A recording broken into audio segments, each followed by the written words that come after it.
do you have time for the next presentation, poster presentation? IT team. So we are already 6 minutes late.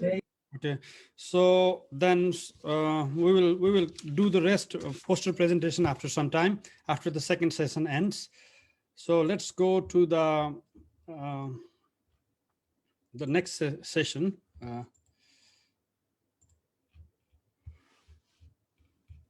Okay, where is that?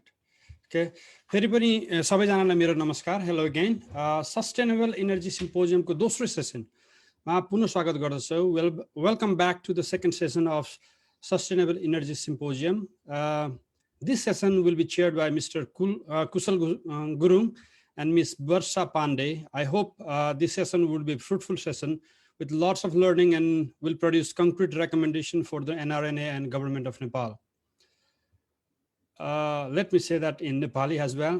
दोस्रो सेसनको अध्यक्षता कुशल गुरुङज्यू र वर्षा पाण्डेज्यूले गर्नुहुनेछ. Yes सेसनको दोस्रो भागमा हामीसँग panel discussion हुनेछ र विभिन्न 4 देशका प्रतिष्ठित विज्ञहरू प्यानलिस्टको रूपमा हुनुहुनेछ. Without further ado, I'd like to welcome the chairs, Mr. Gurung and Ms. Pandey, to proceed with the session. Thank you. Thank you, Dr. Vandari. I and my co-chair, Mr. Kusal Gurung, would like to welcome all the distinguished guests, speakers, and all participants in the session of Energy Infrastructure, Operations, and Management. After a very enriching session on energy policy in Nepal, let us divert our attention to yet another very important topic, that is energy infrastructure. Much of today's prosperity rests on secure and stable access to energy, and without requisite energy infrastructure, motor production grinds to a halt, right? So today we have a very distinguished speakers. We have 4 speakers, Mr. Alan Michael Creighton, Mr. Kulman Gising, Mr. Surya Lamsal, and Mr. Ramprasad Dital. They bring a lot of experience from managing an utility or a regulatory services in the sector. So I would like to invite our first speaker for the day, Mr. Creighton. He has decades of experience working in energy utilities and brings vast experience on transmission and distribution businesses. Mr. Creighton is a distributed network operator representative on Great Britain's Grid Code Review Panel and on several government smart metering forums. Mr. Creighton is also a recipient of award for services of energy to the energy industry in 2018's Queen's Birthday Honors List. So today he will be shedding some light on regulation and standards of electricity services. So Mr. Creighton, over to you.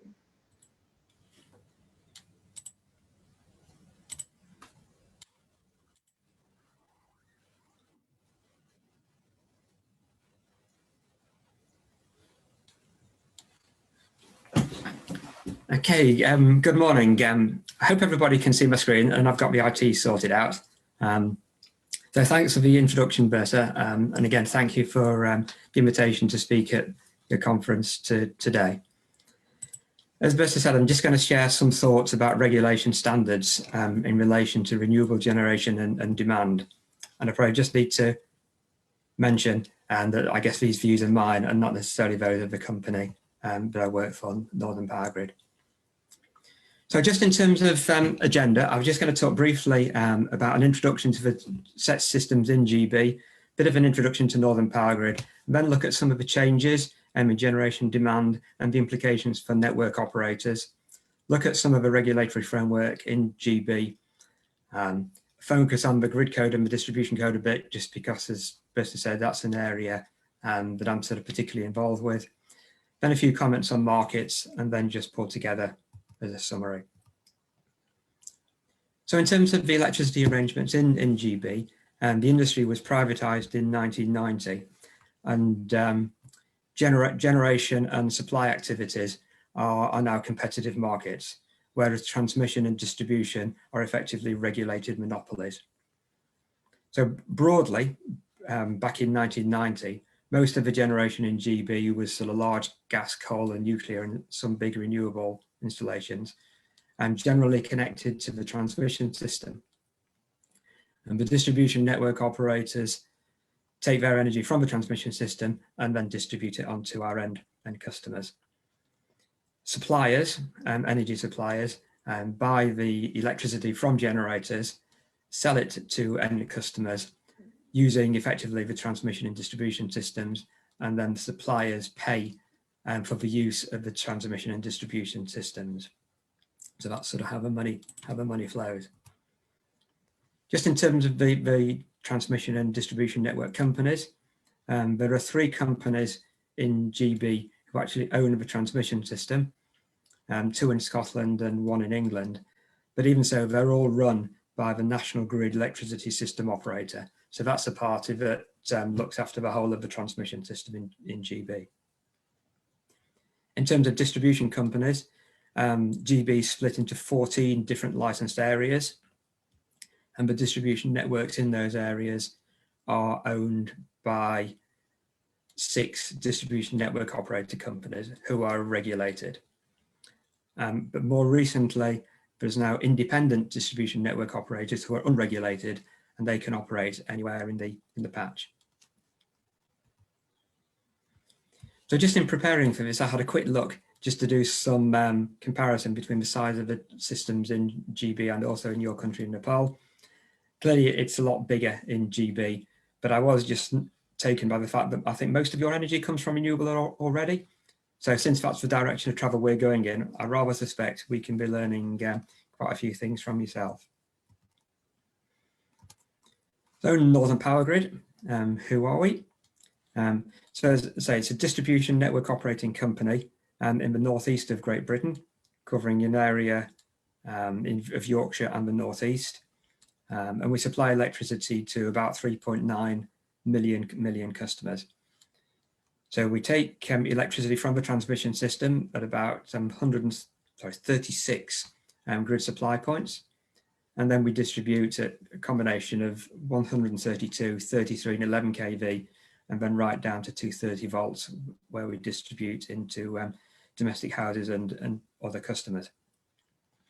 We've got about 130 sort of large 90 megawatt transformers. And then at the other end of the scale, we've got nearly 30,000 sort of smaller distribution substations of about a megawatt each. And all that lot's connected together with about 60,000 miles of underground cable and overhead line. So what changes have we seen in recent years? This is taken from one of our distribution future energy scenario sort of documents. And what this sort of shows is this area in the middle is the traditional distribution system, taking energy from the transmission system and large generators onto customers. But what we're seeing more recently is distributed generating connected to our distribution system. And we're seeing residential customers starting to connect photovoltaics. Well, there's a lot of photovoltaics connected to domestic homes. More recently, we're seeing domestic batteries installed, electric vehicles. And in the last few years, we've been rolling out a program of installing smart meters in domestic premises. And what they'll do for a network operator is broadly give us some visibility of what's happening on our LV network, so that it's similar to the type of visibility we have as to what's happening on our EHV and high voltage system. And then it's that information with the types of controls that I'm sure you've been talking about this morning, which create what people are starting to call as a smart grid. And that's the team that I'm sort of involved with back at Northern Power Grid. So just giving a flavour for some of the changes that have happened. This is a graph showing that over the last 10 years, the amount of generation that's been connected to our system has increased from about 1 gigawatt to 4 gigawatts, mainly in terms of wind, solar, and biomass and other types of renewable generation. And these are set up against the peak demand of our system of about 6 gigawatts, 6.5 gigawatts. In terms of planning the system, we're sort of moving away from a single sort of planning arrangement to start to look at scenarios. And there's a range of scenarios that different companies have been using. This particular one looks at different levels of decentralization and different levels of decarbonisation. So for example, in the community of renewables, customers are very engaged in local energy schemes. Energy efficiency is a priority, and that will in fact meet the UK government's 2050 targets. In the opposite corner, steady progression, which is broadly, just a transition towards decarbonisation at a rate similar to the one we're going now, and those won't meet the 2050 targets. So the reason why I mentioned the different scenarios is because here we can see the forecasts of the energy being transmitted across the Northern Power Grid system. So we're looking for something between a 30 and 40% increase in energy consumption. But in terms of investment, it's the peak demand that we're interested in. So here we're looking at a peak demand increasing from about 6.5 gigawatts up to something in the region of 10. But what's important are these dotted lines down here, which illustrate what the peak demand might be with customer flexibility. So this is when customers sort of are proactively participating in the way that they use energy, particularly electrical energy. And given that it's the peak demand that governs the capacity of the system, we're particularly interested in encouraging customer flexibility. So what challenges are there for network operators? Well, there's a changing role in terms of the design and operation of the distribution system. It's no longer just a one-way transmission of energy, it's bidirectional, but there's uncertainties of the power magnitude and direction of that energy. National Grid system operator, who look after the whole of the transmission system, and they have a much less visibility of what's happening in the whole system, because the generation isn't just connected to their system, now it's also connected to the distribution systems as well. Electrification of heating and transport, it means that customers are becoming more dependent upon energy, so they're looking for a more reliable supply. We're looking at increased engagement and participation from customers in energy markets. We're looking for increased information about generation demand and also what's happening on the networks, so that those customers can participate in those markets. And there's some big changes for the system operator. So the resilience of the system is reducing as those large generation sets connected to the transmission system are being decommissioned, because that means the inertia reduces on the system and it's less resilient as a result. Black start is one of those things that the ESO are concerned about as well, and I'll touch on that very briefly later. So looking at some of the regulations that we have that shape our industry, and it's probably worth just touching upon the purpose and the aims of regulations and standards. And I guess at the high level, that they aim to provide a highly reliable, secure and resilient supply of electricity. The standards, technical standards particularly, manage power quality from electromagnetic compatibility point of view, so that customers really can plug and play. It provides a certainty framework for National Grid in terms of operating the system. So for example, they know exactly how generators are going to respond when the frequency of the system starts to deviate. We have common requirements for customers connecting demand and generation equipment, and that standardization helps to reduce costs. We have standardization in terms of some of the market products, and again, that helps to provide some financial and commercial stability, which encourages a stable environment for investment. So really sort of summarizing, the aim of the regulations is to ensure integration of systems and processes to give that certainty.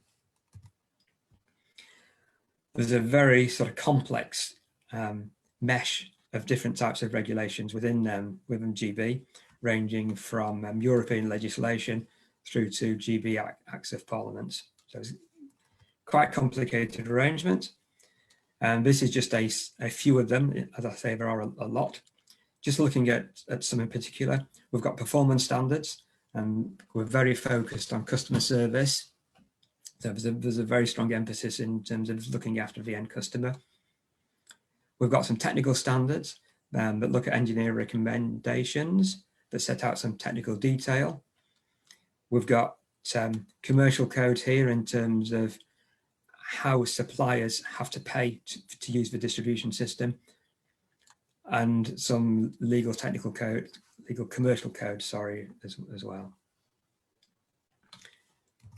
More recently, we've introduced some code changes to pick up some changes introduced by European network codes, particularly in the area of grid connection and the technical requirements for generators, but also some technical requirements for demand connections as well.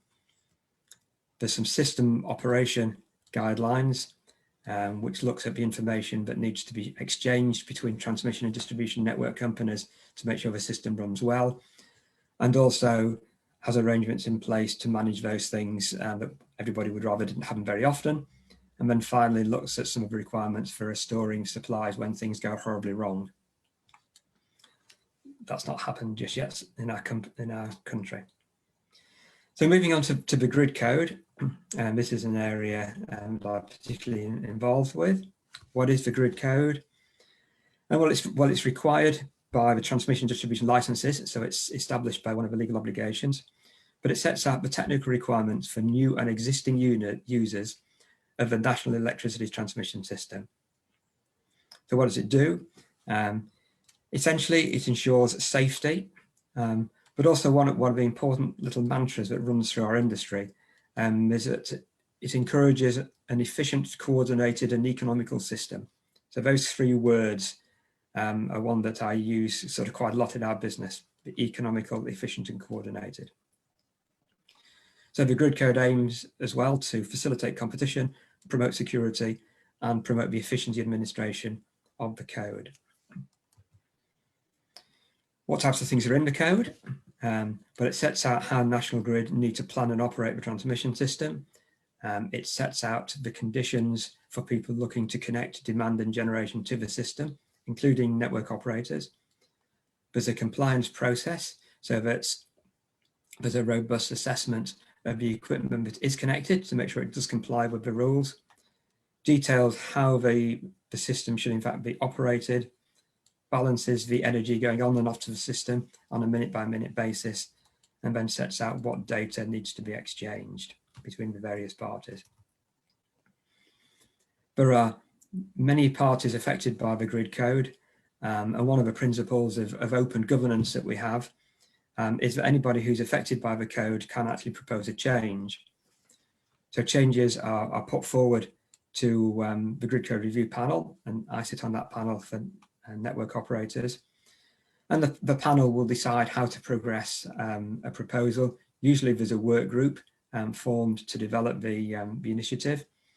That goes out to public consultation, and those consultation responses help to shape the proposal. The proposal comes back to the panel, we go out for further consultation, have another vote, and then if we agree with the proposal, we'll make a recommendation to Ofgem, who's our regulatory authority for implementation.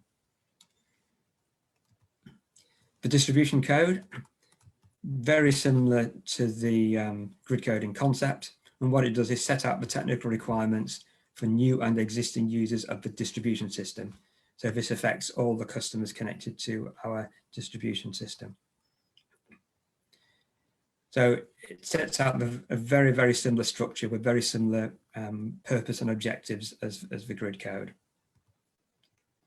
The sections in the grid code, in the distribution code, again, very similar, set out some of the requirements for planning the distribution system and connecting to it, and sets out some rules for operating the system and data that needs to be exchanged. One of the things it does do as well is set out the legal guidance in engineering recommendations, which are effectively legal documents that people connecting to our system need to comply with. There's a couple here in terms of G5 and P28 that talk about electromagnetic compatibility, and P2 and ER 130, both relate to the security of supplies. Just going to talk a little bit about markets and mandates. Two different approaches, and I think when people start to refer to markets, they've got in mind things like innovation and competition, customer engagement, demonstrating value for money. Because there's private organisations involved, clearly there's profits to be made, so you need contractual frameworks and payment mechanisms and service level agreements. Whereas in a mandated environment, people are talking a bit more about central planning, prescription, potentially over engineering. There's probably perhaps a bit more certainty of delivery because things are less distributed across different parts of industry. People might think that's inefficient. Potentially you've got organizations that aren't intended to make profits, so potentially maybe prices are cheaper for customer. But to some extent, markets and mandates have a different way of approaching a problem. So if one of the problems on the system is that we need more capacity, and the challenge is how to achieve that, a market environment might start to be thinking about whether demand reduction, whether there's a demand reduction market, whereas a more of a central planning type approach might be thinking, we need more generation, where can we build them? So there's different attributes associated with markets, which is where GB industry broadly is now, and certainly where it's heading, as opposed to a mandated arrangement, which is where we were before 1990 when the industry was privatised. I mentioned the Black Start very briefly before, just to say that this is one area where we do have markets, but those markets are really focused on the big generators connected to transmission systems.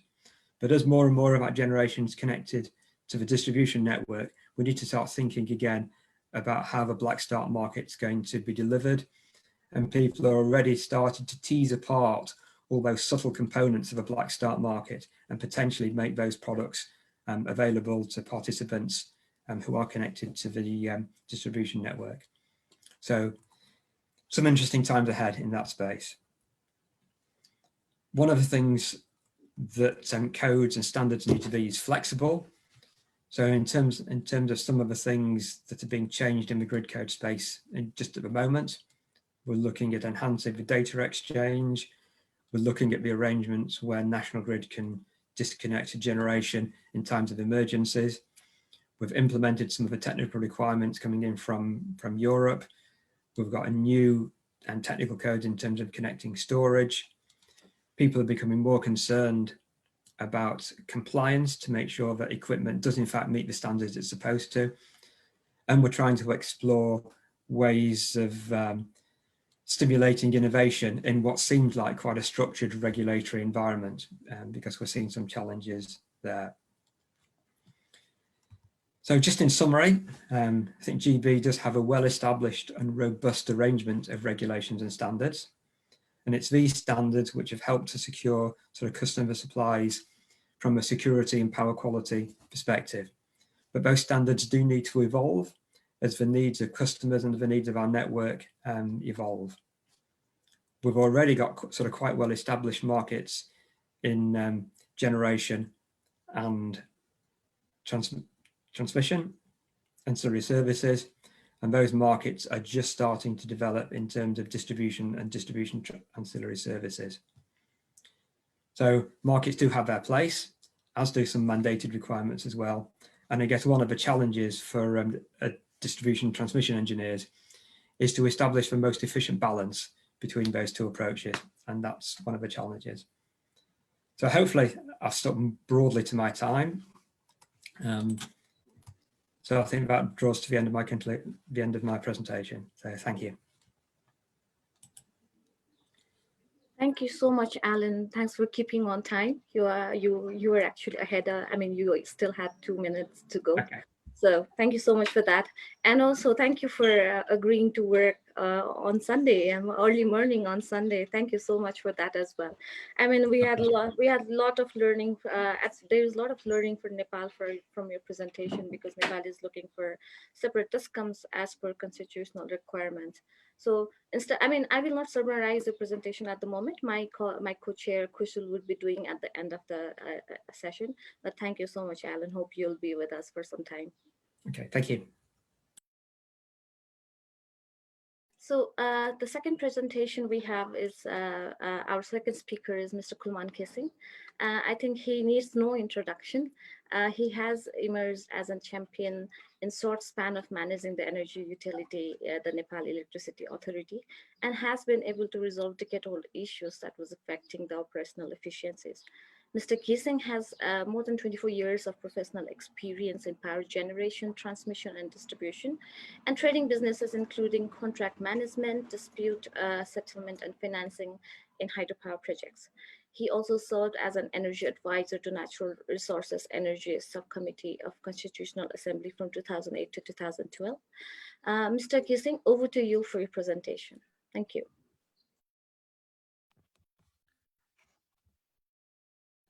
Thank you, chairs and co-chairs. Good morning, everybody. My presentation, just a minute, I just want to share my,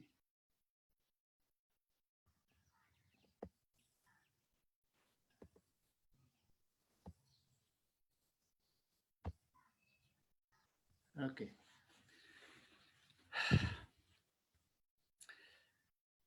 My presentation focuses on global trend and Nepal's initiative towards sustainable energy mix.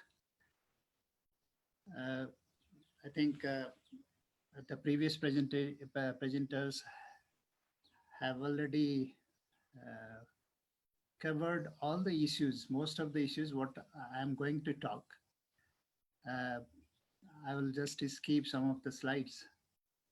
I just want to focus on Nepal's initiative towards sustainable energy. Before going to my presentation on Nepal's initiative, I just want to reiterate some of the facts that, of energy scenario within this region. This will, I think, support the energy demand and supply situation in Nepal and how Nepal's energy mix and hydropower generation can support this region's energy demand. SAARC regional population is 1.8 billion, whereas China's population is 1.4 billion. But energy consumption is just 4 times of the SAARC region's energy consumption. 1,569 terawatt hour of energy consumed in SAARC region, whereas China consumes around 6,000 terawatt hour of energy. Per capita consumption is around 9,900 kilowatt hour, whereas China has more than 4,500 kilowatt hour. The China's only demand is around 1,200 gigawatt hour, whereas SAARC region demand is only around 200 gigawatt. So this shows that this region has a big opportunity for demand in future. Just to reach up to China's consumption level, this region has to supply more than 5 times what they have been consuming today. If we see the per capita electricity consumption of 2017-18, China has the highest per capita consumption. Nepal is the second lowest in per capita consumption. Today, Nepal has per capita consumption of 260 kilowatt per capita and around 6.4 terawatt hour of energy electricity consumption. So this is the lowest electricity consumption in this region. And if we consume up to China's level, there is a huge gap of electricity demand that can be supplied to this region. And we go to India's energy mix, only 26% of electricity is from renewable. So this has shown that India has very good gap of electricity consumed from renewable electricity sources. India has already declared that hydroelectricity is also the renewable electricity. So the potential of hydro for renewable sources has been increased. Nepal's hydropower can be used as renewable sources for India and Bangladesh also. So hydropower as a renewable sources, this can facilitate and this can augment the energy export possibility of Nepal. Bangladesh, if we see the renewable sources, only 1.6% is renewable sources. Almost all are other sources. That is, natural gas is 66%, almost 2/3 of consumption is natural gas. And renewable is very, very less. So for Bangladesh to make a generation mix of renewables, the hydro and solar mix is very important. And I think why Bangladesh is very keen on Nepal's hydropower is to make their energy mix more sustainable.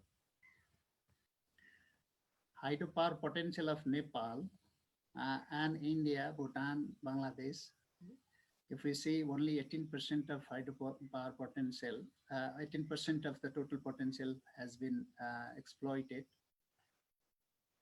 Now, I think there is a big opportunities for exploring the rest of the potential of hydropower to be developed in the coming future. Cross-border power transfer possibility of this region, SAARC region, if we see, there's around 3,000 megawatt of cross-border transmission capacity is already in operation, and under construction around 3,000 transmission capacity is under construction, and total is around 61,000 megawatt of cross-border capacity of transmission capacity is under construction and under operation, and total of under planning and prospective plan. And in next few years, 5 to 7 years, all these transmission lines can be built. In Nepal's energy consumption, I think energy in Nepal, only 3% of energy is from electricity. The rest are from biomass and fossil fuels. If you see only LPG imports in last 5 years, it is almost 119 billion rupees import, and it equivalent to around 6,000 gigawatt of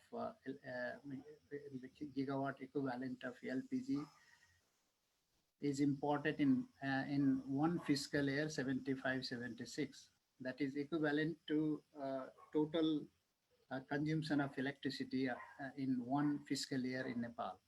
So it's a huge demand that we can meet with electricity when we replace LPG from electricity. And in transport sector, Nepal is importing and it is increasing every year. by 10 to 20%. In last 5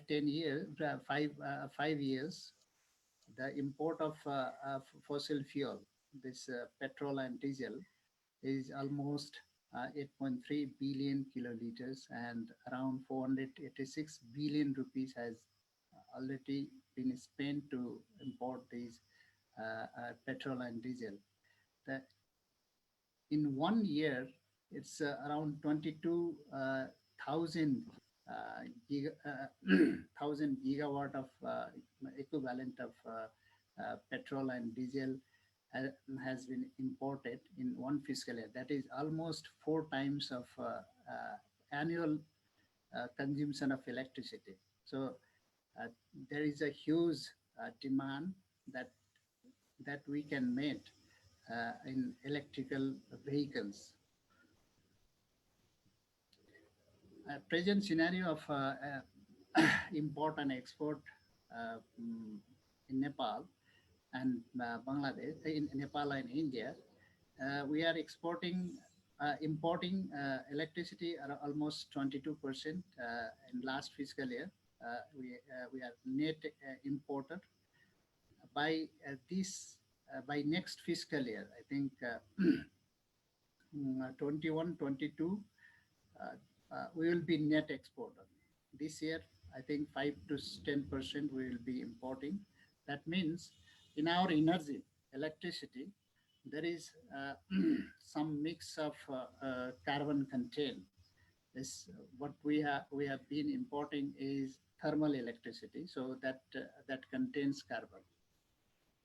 So what is global trend in power sector today? I think it has been taught in last sessions that decarbonization, decentralization, digitization, and grid integration, a smart grid. These are the global trend that has been in energy transition of world today. A changing energy mix for why changing energy mix is for, I think it is very important for energy transition from fossil fuel to renewables, grid stability, and ensure the grid stability and grid security, ensure price optimization. When we integrate with the grid and energy mix, integration of energy sources definitely brings down the price of electricity also. Energy efficiency and electrification of the remote villages, energy security, food security. And now I want to just highlight what are the initiatives that Nepal has been taking for sustainable development of energy in Nepal. Decarbonization. I think I have already mentioned that in our electricity consumption, 22% is the carbon contained electricity. We import 22% of electricity now. Next year it will go down, but it should be made zero. That means that decarbonizing our electricity means we have to make the import zero. So that means our hydropower should be generated more electricity, and we should consume our hydropower, solar, and other renewables. So today we have almost 1300 megawatt of hydropower, and there are so many small hydropower, mini hydropower, and I think within next 1 year we will be around 2500 megawatt of hydropower capacity, and within next 4 years 5000 megawatt of hydropower capacity, and that will make Nepal self-reliance on electricity, and peaking and reservoir generation of generation projects are under construction, and some of the projects are being executed, and some of the projects are under pipelines. There are around 90 to 100 megawatt solar grid solar projects under construction and under pipelines. Many rooftop solars, and I think we have prepared the policy for net metering of rooftop solars, grids, and micro and mini hydropower power. That will make this decentralized generation to grid. A net metering policy for solar and mini hydropower will facilitate to connect decentralized generation to the grid. And energy efficiency. The smart street lights, lead lights, and capacitor banks at different locations of the distribution substations. And AEPC is now doing energy efficiency programs. There are system loss reduction programs launched by Nepal Electricity Authority that has reduced system loss from almost 26% to 15%. We have target of 10%, below 10% in next 4 years. That will augment the system efficiency, and that is the generation. That is almost the generation of electricity through the system. Kulman sir, if electrification or yes, I'm just yes, sir. If you could wrap it up in a couple of minutes now. Thank you, sir. I'm just concluding. And electrification of electrification parts, urban and rural electrification, almost we have already 86% of electrification within the country, and that will facilitate not only lighting, it's cooking and cooling and heating in the rural areas. That is very important to rural electrification and urban electrification. Industrial electrification, transmission and substation capacity augmentation in SAGE and industrial corridor, so that we can supply to the industrial demand of the system. Transportation electrification, charging stations for EV and EV system has been executed, and it is under implementation phase. And there are certain policy framework that has been already issued for electrical vehicle charging station promoted by private sector. Irrigation electrification for separate feeders for electrification in the province number 2 with ADB support. There are many separate feeders for construction for irrigation of the agricultural load. And digitization, we have been exercising for ERP system for last 3-4 years. And substation automation, smart meters, data centers, we are we are implementing all these programs in our distribution system. Transmission and distribution system reinforcement and expansion for stability, reliability, and quality of the system. We have been augmenting transmission network in different areas, river corridors and industrial corridors and distribution system in the urban areas and rural areas. The reinforcement of distribution system in Kathmandu Valley, underground cabling systems, so that we can reinforce and augment the reliability and quality of the supply. cross-border grid integration, 400 kV transmission line, DM line, and PG line is under construction. 400 kV DM line already, I think within next couple of weeks, we can charge the DM line in 400 kV line. Even Rasuagadi Kerum transmission line is under study phase. And there are many market instruments we are discussing with the Indian counterparts for day-ahead market and the short-term market and long-term markets. Tariff policy, I think this year there are certain tariff policy for revision that has been made through ERC for promoting induction cooking and charging stations. For charging stations, there are certain tariff, the time of the day tariff that will definitely encourage the charging stations for private sectors also. And restructuring of NEA. I think this part is planned for next 5 years.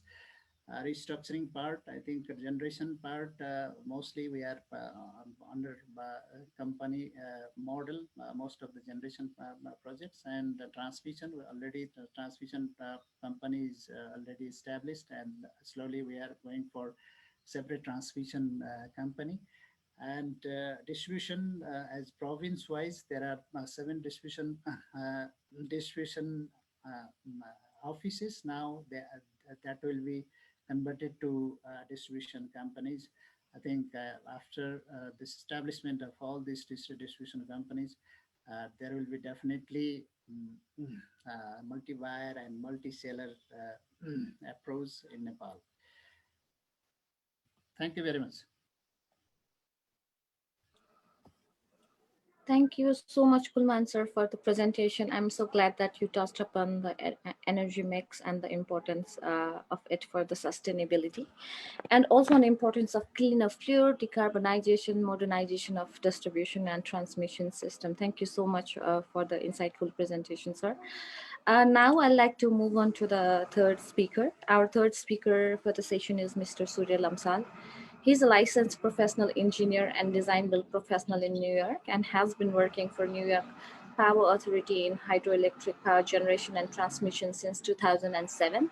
He has served many technical committees and has received trainings and certifications in electrical infrastructure management in New York. Let us hear from him on a very important topic of cross-border electricity infrastructure. This is a recorded presentation, but he is available with us. He's connected with us, and he's available for a question and answer. And you can post your questions in the chat box if you have any questions on his presentation. So over to you, Surya sir.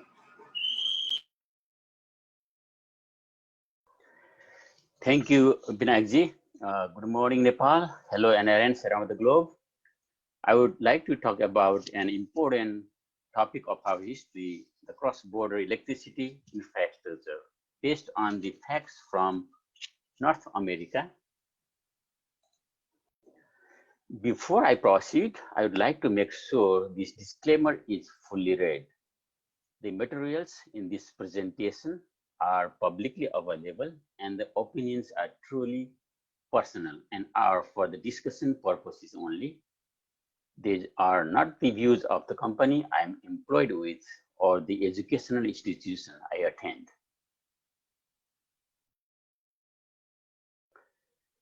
There are 2 purposes of this presentation.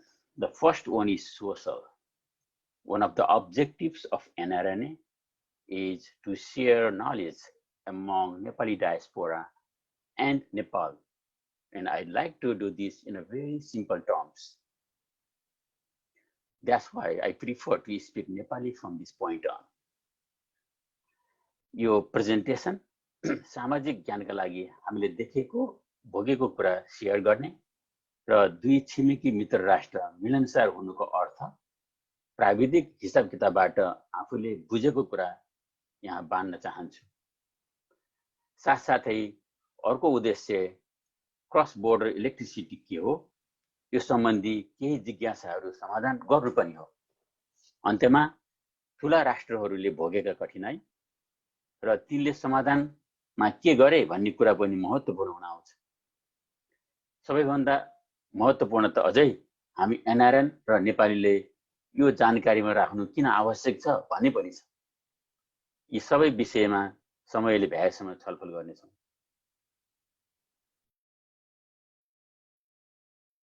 इन्फ्रास्ट्रक्चरले नै राष्ट्र विकसित भएका हुन्। अमेरिकाको सडक, पुल, खानेपानी, सञ्चार, pipeline, इन्धन, इलेक्ट्रिसिटी यो माकुराको जालो जस्तो ग्रिडले अचम्मित बनाउँछ।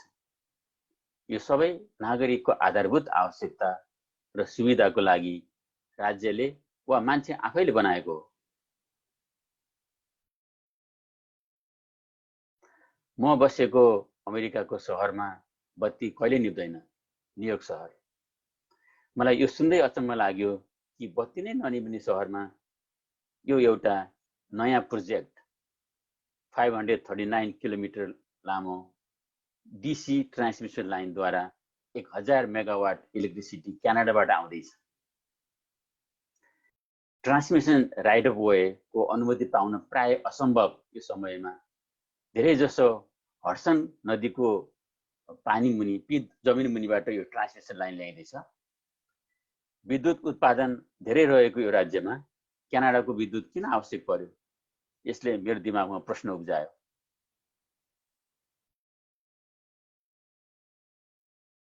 अमेरिका र क्यानाडा बीच इलेक्ट्रिसिटी आदान प्रदान गर्ने ट्रान्समिसन लाइनहरू धेरै छन्। अमेरिकाले एक्सपोर्ट गर्ने भन्दा इम्पोर्ट बढी गर्छ र त्यो बढ्ने क्रममा छ। यसले दक्षिणमा मेक्सिकोबाट पनि विद्युत आयात गर्ने गर्दछ।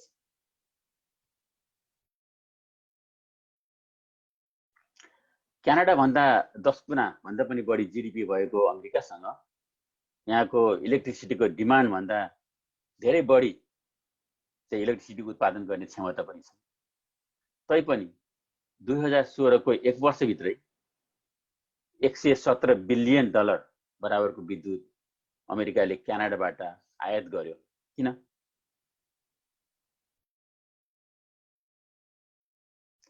यसका कारणहरू धेरै रहेछन्।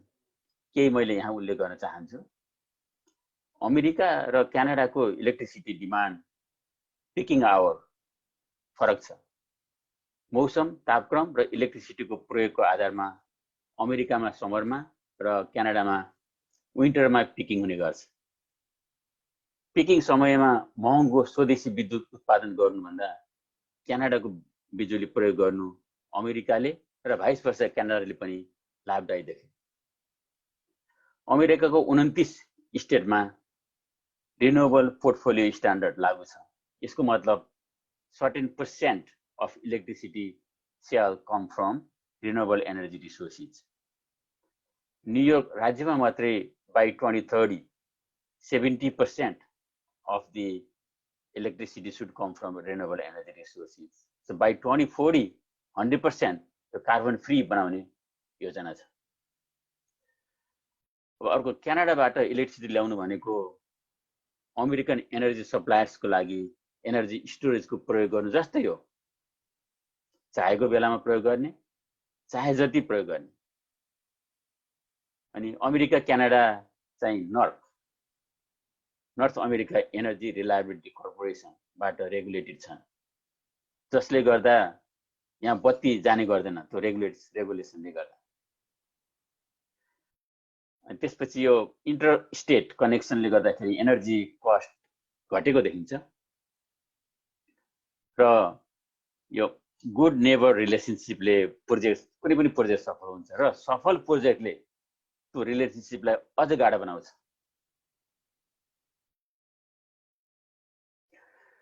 त्यसैले एकैछिन त्यही रोकेर अब एकछिन नेपालतर्फ जाउँ। नेपाल भन्दा 100 गुणा बढी जीडीपी भएको भारत हाम्रो छिमेकी छ। अर्को 20 वर्षमा नेपालले 50,000 मेगावाट विद्युत आन्तरिक खपत गर्ने एउटा मोडेलको प्रोजेक्सन मैले कहीँ कतै पढेको छु। एकछिन त्यसलाई सत्यता मानौँ र त्यो सम्भव पनि छ। अब त्यो कुन स्रोतबाट आउला, जे आउला त्यो रिन्युएबल एनर्जी नै हुनेछ। त्यो बेलासम्म भारतमा पनि एनर्जीको ठुलो खाँचो पर्नेछ। माथि मैले अमेरिका र क्यानाडा बीचमा रहेको एनर्जी समीकरण, रिन्युएबल एनर्जीको आवश्यकता, एनर्जी स्टोरेजको आवश्यकता, प्राइस कम्पिटिसन नेपाल र भारतको बीचमा पनि लागू हुनेछ। क्यानाडा जस्तै नेपाल भारतको लागि रिन्युएबल एनर्जी सप्लायर बन्न सक्नेछ। अब यसको लागि चाहिने इन्फ्रास्ट्रक्चरको लागि नेपाल तयार हुनै पर्छ। के त्यसको लागि नेपाल तयार छ त?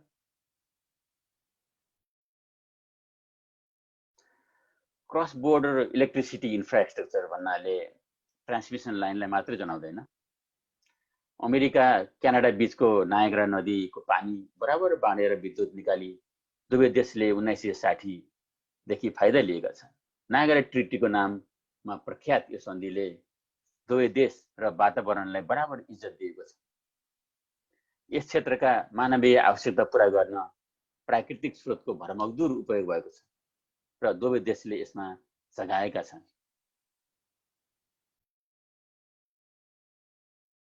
अझ अमेरिका र क्यानाडा बीचको सेन्ट लरेन्स रिभरमा त दुई देश जोड्ने बाँध नै बनेको छ। राम्रो सम्बन्ध भएका दुई देशले सँगै बसेर बनाएको यो ड्यामले 60 वर्षदेखि इलेक्ट्रिसिटी जेनेरेट गरेको गरेछ। प्राकृतिक र वातावरणीय समस्या धेरै आए, दुवै देश मिलेर सुल्झाए। देश होइन, देशका अधिकारी र जनता मिलेर सुल्झाए। हरेक खर्च बराबर, आम्दानी बराबर, यसमा झगडा गर्नुपर्ने नै के रह्यो र?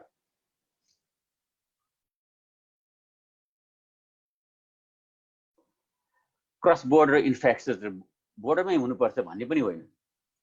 अमेरिकाका पावर सप्लायर्सले क्यानाडाका पावर प्रोड्युसरसँग गरेका बाइल्याटरल एग्रिमेन्टले प्रोजेक्ट लगानीको वातावरण तयार गरेको छ र एनर्जी आगामी 15, 20, 25 वर्षसम्म यसले ग्यारेन्टी गरेको छ।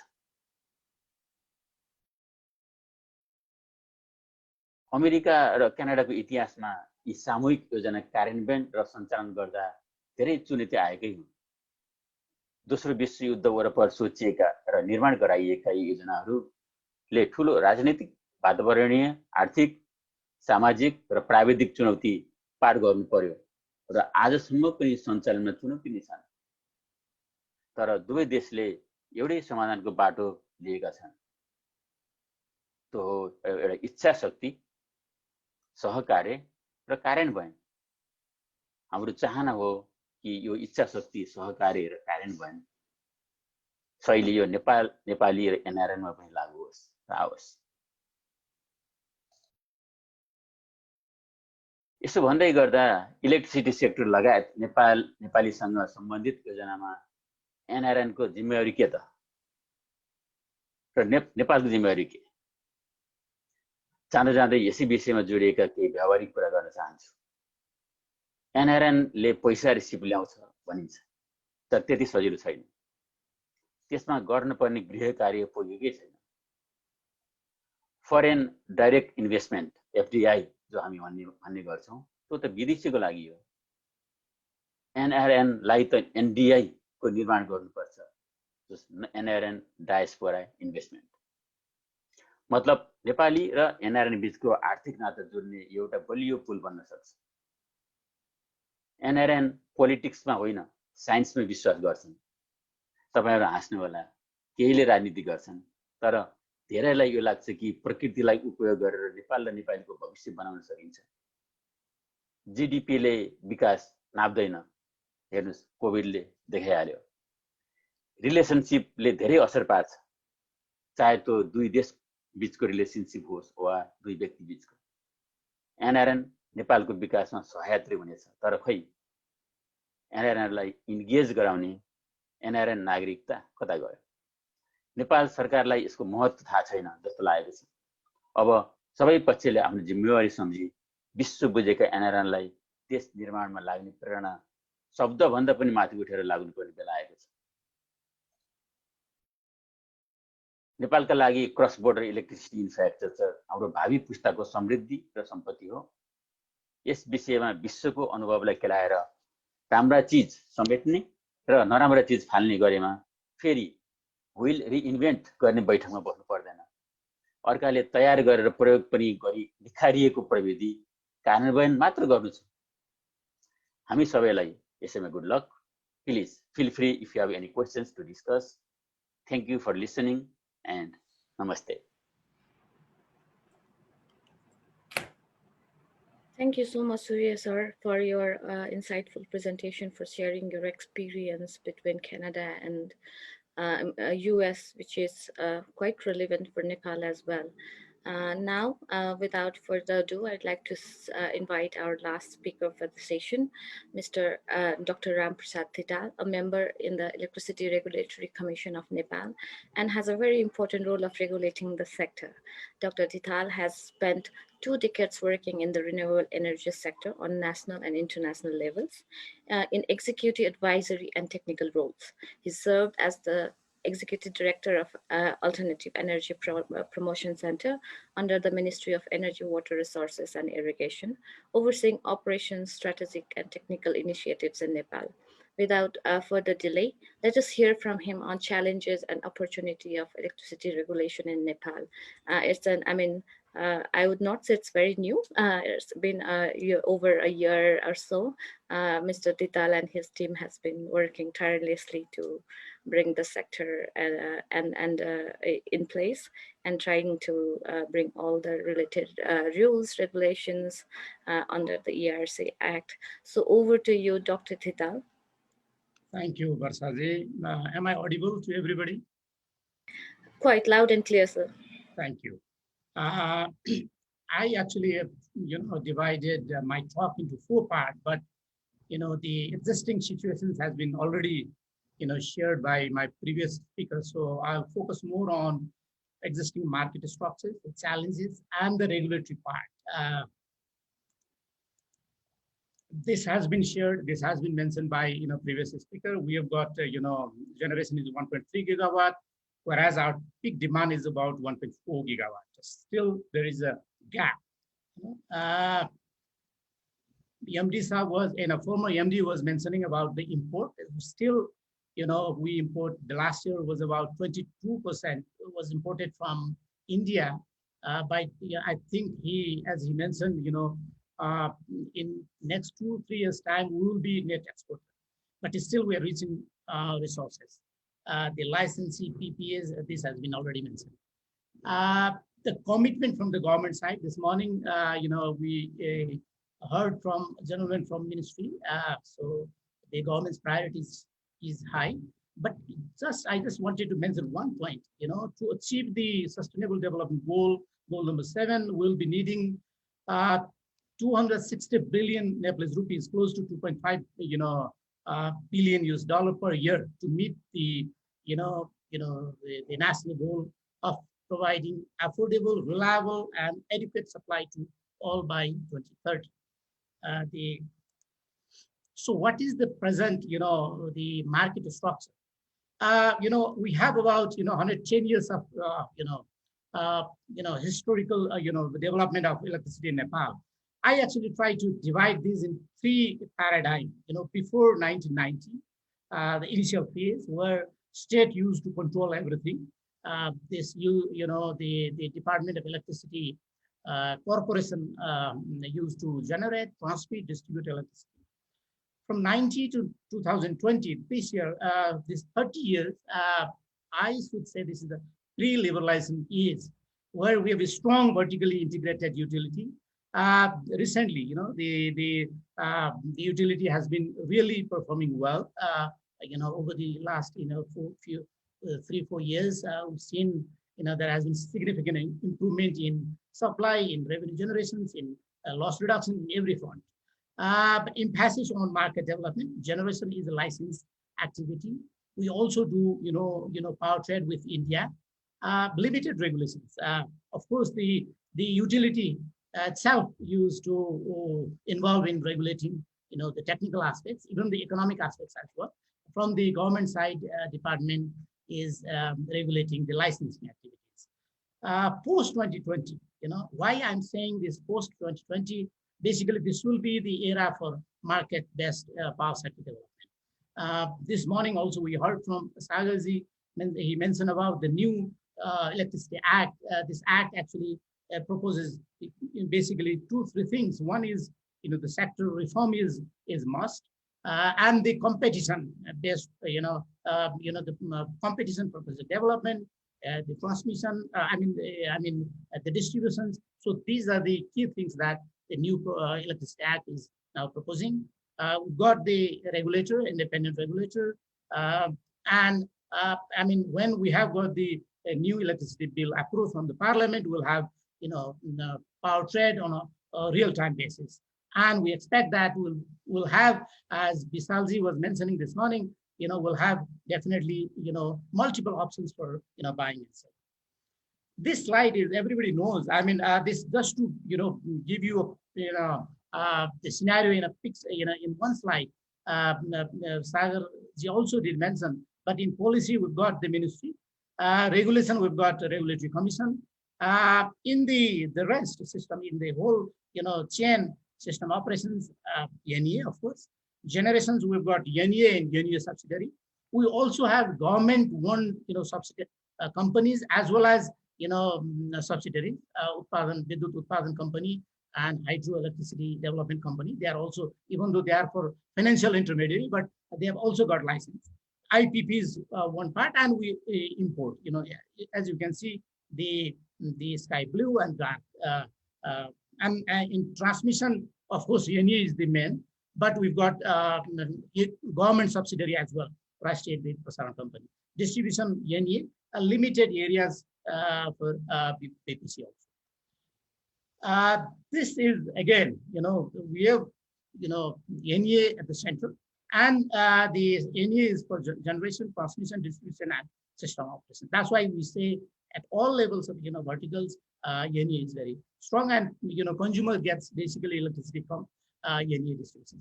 In this context, so, how do we establish a pricing mechanism that supports private sectors that also protects, consumers? This is one challenge. Second one, how do we ensure a kind of a level playing field for all operators? How do we ensure that everybody gets access to transmission and distribution infrastructure?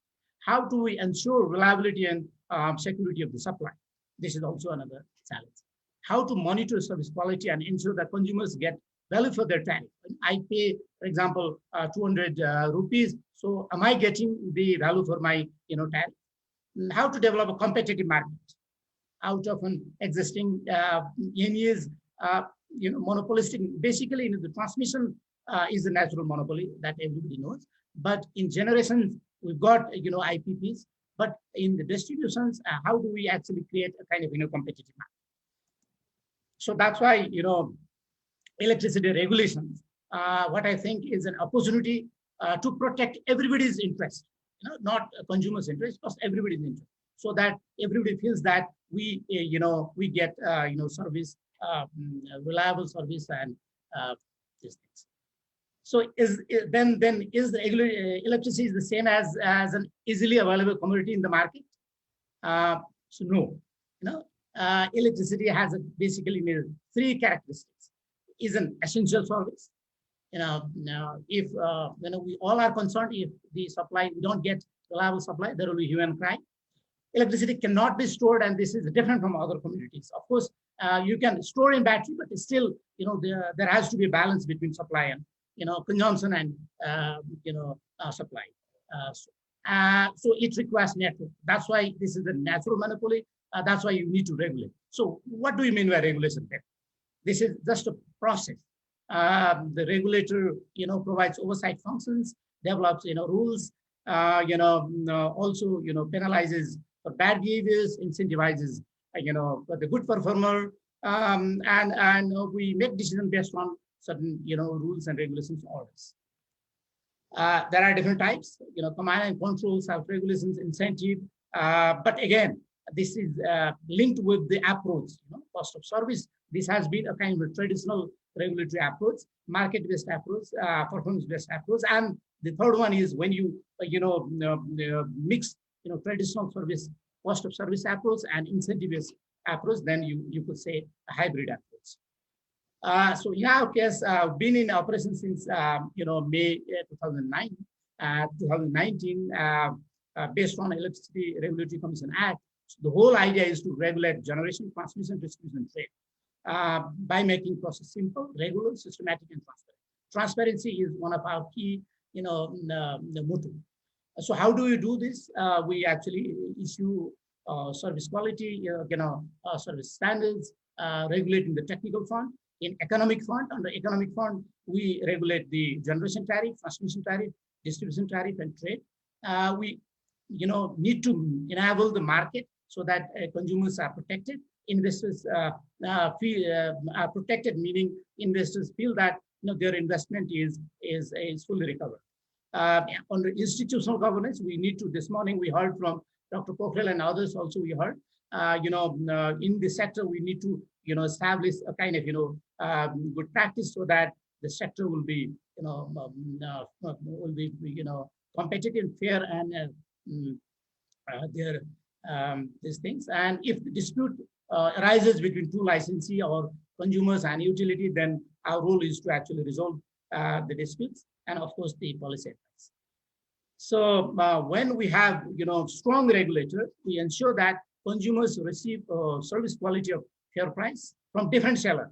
No, this is one. The utility receives earns a reasonable return on equity. I mentioned investors' investment is protected, consumers' rights are protected, and the technical, the generation, transmission, distribution facilities are developed as per the internationally, international standard. And we make sure that equal access is provided for transmission distribution network. Fair and competitive process for issuing licensing, deciding consumer tariff, and we also need to link with our regional market. So how do you establish a pricing mechanism that can create a level playing field for all operators? So two things. One, under economic regulation, basically, one is linked with tariff. Tariff has to be cost reflective. For generation, transmission, distribution. For this, we need to do a kind of cost of services study. How do we do this? We need to establish a baseline benchmarking, and then also we need to develop key performance indicators so that the bad performance will be penalized and good performance will be incentivized. Under the power purchase agreement, one is tariff, another is agreement. So how do we do this? Again, this needs to be linked with the operational risk, construction risk, the technical requirements. Under the technical, regulatory framework, as I mentioned before, also the technical codes, especially transmission, distribution, and consumer service standards, will be developed. Another thing I just wanted to highlight here is, we identify, so far in the past, projects are identified, projects are selected based on first come, first service. But we need to develop least cost options, generation options, and the expansion option, and then only projects should be allowed to stop. Approval should be given. Otherwise, 50 crore per megawatt project and 12 crore per megawatt project should not be treated equally. We've got posted rate for projects up to 100 megawatt, but it's still there has to be difference. There has to be very clear ranking process. Under the competitive model, one is to the sector. This probably the forthcoming Electricity Act will address this issue, especially the multiple options, multi-buyer and multi-seller options will be initiated soon. But one key ingredient or key element in creating competitive market is to provide discriminatory provision for the use of transmission and distribution services. This is not only for licensee but also for individual users. Tariff based on competitions. So stakeholders needs to be engaged in preparing tariff. So under organization development, one point here I just wanted to highlight here is to establish uniformity in accounting, reporting, and auditing. Regulatory management information system, so that I can from the center can actually assess the performance of licensing. This is over the last year in July we actually issued the first tariff order. So how did you do? This is also probably our recent work. I just wanted to share with you. The guiding principle while determining the tariff is, of course, the government policy, a consumer, protecting consumer right is one of the key aspects, and the quality, service quality. If the utility doesn't get paid, or utility doesn't, if we fail to provide utility sufficient revenue, then we don't get, reliable supply. So they need to be motivated. And then the approach we adopted was very light-handed, simple approach. We actually build on the existing systems and responsive. So we adopted a kind of, cost of service approach, but under cost of service approach also, we adopted a kind of, annual revenue requirement model, where basically we assess the cost, the power purchase cost, the expenditure for generation, transmission, distribution, the depreciations, operation cost, annual return, and non-tariff income also assessed. And the whole idea is to verify their cost, verify the proposal submitted by utility. And this was done based on our, 3 years past historical information. That's why we say embedded cost of service, model, where we didn't actually do cost of service study, rather we actually verify their past cost. Once, these are the steps. Dr. Vital, if you could summarize in few minutes time. Give me a few minutes only. So you need to decide the annual revenue requirement. Then you need to actually segregate based on generation, transmission, distribution, classify the cost, allocate, again, the capacity cost, energy cost, and consumer service cost, and finalize tariff. Again, these are basically the model. How do you actually calculate the tariff? This is the outcome. If you see the last point, electric vehicles and others carries around 8%, regional sector around 8 to 40%. This is the revenue, basically. Commercial 10%, and industrial 37%, and the rest, entertainment 8%. A key feature, I just, probably this is my second last slide. Tariff rate has been reduced for the first time since establishing the union. Tariff targeted towards economically weaker sections of the society to address social justice. Inclined box, but low tariff for those who consume more. 50% reduction in industry tariff during the off-peak hour to promote the agriculture. So there was no capacity charge. Separate tariff for electric vehicle. No, tariff for trunk and dedicated line. Maximum ceiling for sub-meter tariff. This is also a new thing. You can just have a look. We've got, you can see the full tariff order about 100 pages. This is my last slide. Bulwan sir was also mentioning about the focus on distribution, automation, and optimal utilization of information technologies. We need to maintain a separate financial systems for generation distributions, conduct a detailed assessment, asset verifications, cost of service. I did mention about this. Another thing, if you reduce tariff, whether the reduction will help increase the revenue. This is another thing that we need to do. Basically, the price and income elasticity of the demand needs to be assessed properly. Otherwise, any utility will be in difficult situations. Introduce smart meters. They have already started for the the medium and small enterprise, but for the household level. For example, if I've got 15 ampere meter, so I should be allowed to use diversify my demand load. Conduct a study on the hydropower, including utility due to COVID effect. Develop a comprehensive and systematic framework on the design of electricity tariff. This is basically, the policy, tariff policy that has to come from the government side. Develop a power sector reform model for power trading and a cross-border region. This morning, we heard from Dr. Pokhriel, we heard from Bisalji, but I think we need to do a detailed study before making, conclusion on this. And we've got, the demand side investment planning cost, analysis model. Everybody talks about induction heater. Whether our, distribution infrastructure is capable to handle all in induction heater at a time during peak hour. So that part, supply and demand side has to be, properly assessed. If you have any questions, please direct those questions to me.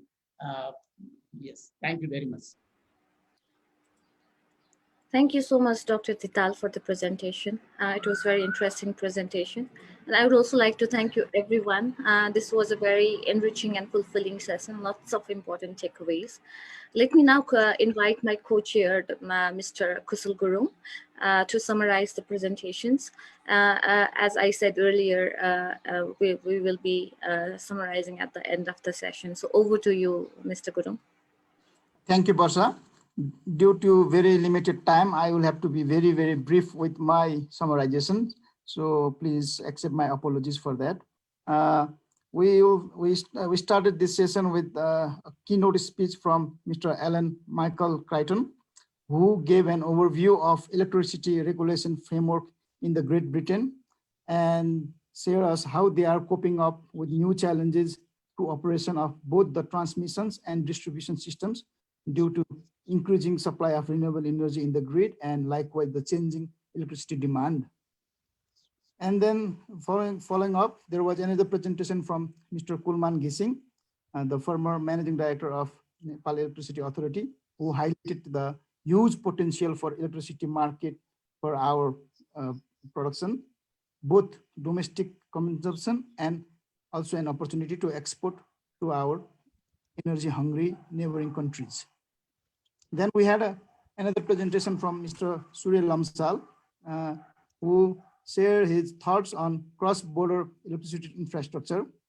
He presented with an example of US-Canada water resources and electrical power sharing and gave the benefits and challenges of having a cross-border electricity infrastructure. Finally, we had a presentation from Dr. Ramprasad Dhital, who is a member of a newly established Electricity Regulatory Commission in Nepal. He highlighted the importance and need of an independent, empowered, and strong regulator for the promotion and development of the electricity sector in Nepal. Thank you very much. Over to you, Varsha. Thank you so much, Kushalji. Now let us steer to our panel discussion. I will hand over the facilitation to Dr. Vivek Bhandari for the moderation. Over to you, Dr. Bhandari. Thank you. Welcome, everyone. This is more or less the final stretch before we conclude, and we have some posters to go. Namaste सबैजनालाई, मेरो नाम विवेक भण्डारी, म अहिले मेलबर्नबाट join गरिरहेको छु, अस्ट्रेलियाको मेलबर्नबाट. Welcome to the panel discussion. We had very insightful discussions and presentations in the past two sessions. This session, the modality of this session would be slightly different than the other two. We, of course, will have some presentations from the panelists, and then it'll be followed by a Q&A session. So please feel free to type your questions, and as long as the time permits, we will take them. And if it does not, then I'll make sure that you get the answers via email or some other means at the end. And before starting this session, I would also like to make an announcement that the session is being recorded. So any views that are expressed by myself and my panelists are also their personal, unless they explicitly say otherwise, and they don't belong to the organizations and institutions that they represent today. The panel for today is Energy Resilience in Pandemic and Disaster. ऊर्जा यो corona भइरहेको बेलामा ऊर्जा र त्यसले यो डिजास्टरले चाहिँ त्यो एनर्जीलाई कसरी हेर्ने, हामीले के गर्ने भन्ने सम्बन्धमा यो प्यानल छ. I have a very renowned panelists, 4 panelists. I'll let the panelists introduce themselves, but to give a brief overview of who we have Professor Ben Campbell from the United Kingdom. Then we have Ms. Soma Datta, who's an independent consultant, but has worked for the last decade or more in Nepal. And then we have Dr. Ravin Shrestha, who's from the World Bank. And last but not the least, we have Professor Krishnakanta Panthi from NTNU Norway Trondheim. With that, let's start with a formal introduction of the panelists. I'll let the panelists introduce themselves. Let's take, given the time, let's take 2 minutes each, and starting with Ben.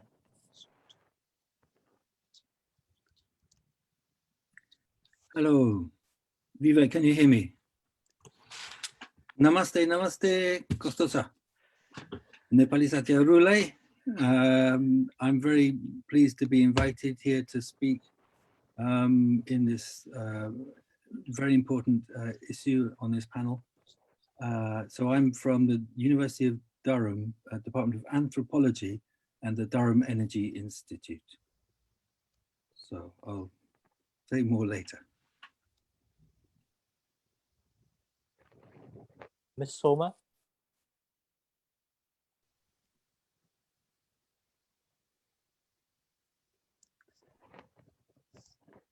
You are on mute, Soma. Yes, I realize that. So I said, Namaste, everyone. It's very nice to speak to fellow Nepalese. I've been working in Nepal for many years now. I work as an independent consultant on energy access, gender and poverty issues. And today I'm representing Energia, which is an international network on gender and sustainable energy. Thank you. Robin, sir? Hi, namaste. Namaste, good afternoon, everyone. Good morning.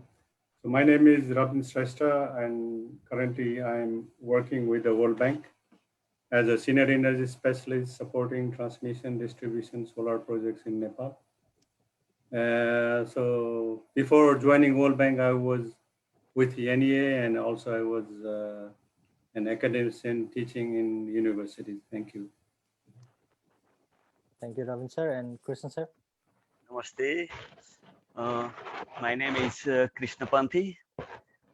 I work at the Norwegian University of Science and Technology. I am professor in geological engineering. I teach students in how to make good tunnels and protect them. Well, and I am civil engineer and also hydropower engineer. I did my master's in hydropower engineering long ago. Worked for many years in Nepal, and now I am living in Norway. Thank you, Krishna, sir. So just to reiterate the title of our panel, Energy Resilience in Pandemic and Disaster. In fact, this pandemic brought us to our toes, and we saw a lot of things that we have not seen before. So as the saying widely tells us or suggests us, seeing is believing. So we saw what happened, and now we are more prone to reacting and being resilient or not. So of the panelists, we have discussions in several areas. We tried to include a lot of aspects of energy, resilience, and pandemic in this session. Just to give an introduction, Soma would be talking about the impacts of COVID on women and access to clean distributed energy, and how does this tie up to local entrepreneurship. Whereas Dr. Robin will talk more about the pandemic and disaster in the supply chain, how it affected energy security, what is energy security, and the finances. Krishna sir, he will be talking about access to energy and transportation, and how can we be more resilient, and what has this pandemic taught us, and how do we do that, and how do we make this energy more accessible to everybody. And then Ben would be talking from a different perspective, using energy, using it as a lens to see social change and resilience.